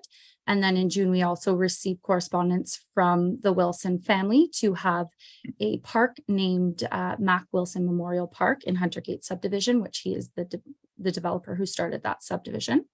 At the time I was the clerk, and so I'm carrying forward this report for council's review. It meets all of the requirements as laid out in the policy. I've attached all of the relevant attachments, including the correspondence from the Wilson family, the policy itself, as well as the public notice that was put forward. And stipulation in the policy is that a minimum of 10 days, it has to be posted prior to council's consideration. All of these criteria have been met. So it is before council today for consideration. One last thing to note is that the signage for the park will encompass the new branding, and it will be absorbed into it will have to be absorbed into the operational budget of the town. And we're waiting until spring, should this be put forward tonight and approved by council, to work with the Wilson family and to have the new branding that's forthcoming as well, reflected on the sign. So it wouldn't be installed until the spring. Wonderful, thank you. Any questions or comments on this? Hearing none, all in favor? That's carried. Thank you, council. Moving on to external boards and reports. There's none. Confirmation of council minutes. The Renfrew Town Council confirmed the regular minutes of council dated October 10th, 2023, and special minutes of council dated October 13th, 2023, as well as closed session minutes of the regular meeting of October 10th, 2023, and a special meeting of council of October 13th, 2023, understanding that they remain confidential. Mover, please. Councilor McDonald, second by Councilor Legree. Any questions about the minutes? Hearing none, all in favor? That's carried. Thank you, council. Communications, G1, Roma 2022 annual report. Ray Vimo. Thank you very quickly, Your Worship. I'll just draw your attention to the annual report. It's for 2022. We were at the plowing match for 4 days in Kempville. And also we launched the paper Opportunities for Rural Ontario in a Post-COVID World. And the 5 key themes were digital connectivity, housing affordability, access to services, workforce development, and growth on our own terms. So I think the big 3, housing, access to services, and workforce development, we were quite futuristic in that because they became increasingly critical this year. And there was a housing paper that was developed as well. So both of those papers are on the website, and there are, I think, between them something like 80 recommendations. So they're very relevant, and we're going to be using them as we put together a strategic plan. You'll see them again. And then very quickly, our balance sheet is very good. It's healthy. We've got some nice reserves, and it talks about the conference, the expenses and the revenue. And so with that, that's what I would present to council on behalf of Roma. Thank you for your continued support of Roma and your support of me, allowing me to show up there at least once a month. Thank you. Thank you. I believe in the last 9 years, Peter, that's the fastest report you've ever done. Any questions from council on that? Hearing none, thank you. G2, the Royal Canadian Legion Remembrance Day of Observance. Just quickly, again, November the 11th at say 10:30. The service is going to be down at Low Square. Great turnout, usually every year. It's a Saturday, so I really hope it's going to be even bigger. Should you not be able to attend, please take note that at 11 a.m., please do a moment of silence and reflection on that. But that's all there is for that. Motion of which notice has previously been given. None. Motions requesting suspension. None. Notice of motion. None. On to the Renfrew Town Council convene in closed session with authorized staff remaining in the room pursuant to the following sections of the Municipal Act 2001. 2, Section 239E, litigation and potential litigation, including matters before administrative tribunals affecting the municipality or local board. 3, I think it should be. Section 239K, a position plan, procedure, criteria, or instruction to be applied to any negotiations carried on or to be carried on by or behalf of the municipality or local boards, more specifically how it relates to legal updates, claims, appraisals, town-owned properties, lease negotiation direction, tenant one innovation, and aqua negotiations update K. Mover, please. Councilor McDonald, second by Councilor Legree. All in favor? We are now enclosed at 9:05 p.m. according to my clock. We'll just wait for the clerk to get rid of our YouTube live feed. All right, just give me a moment.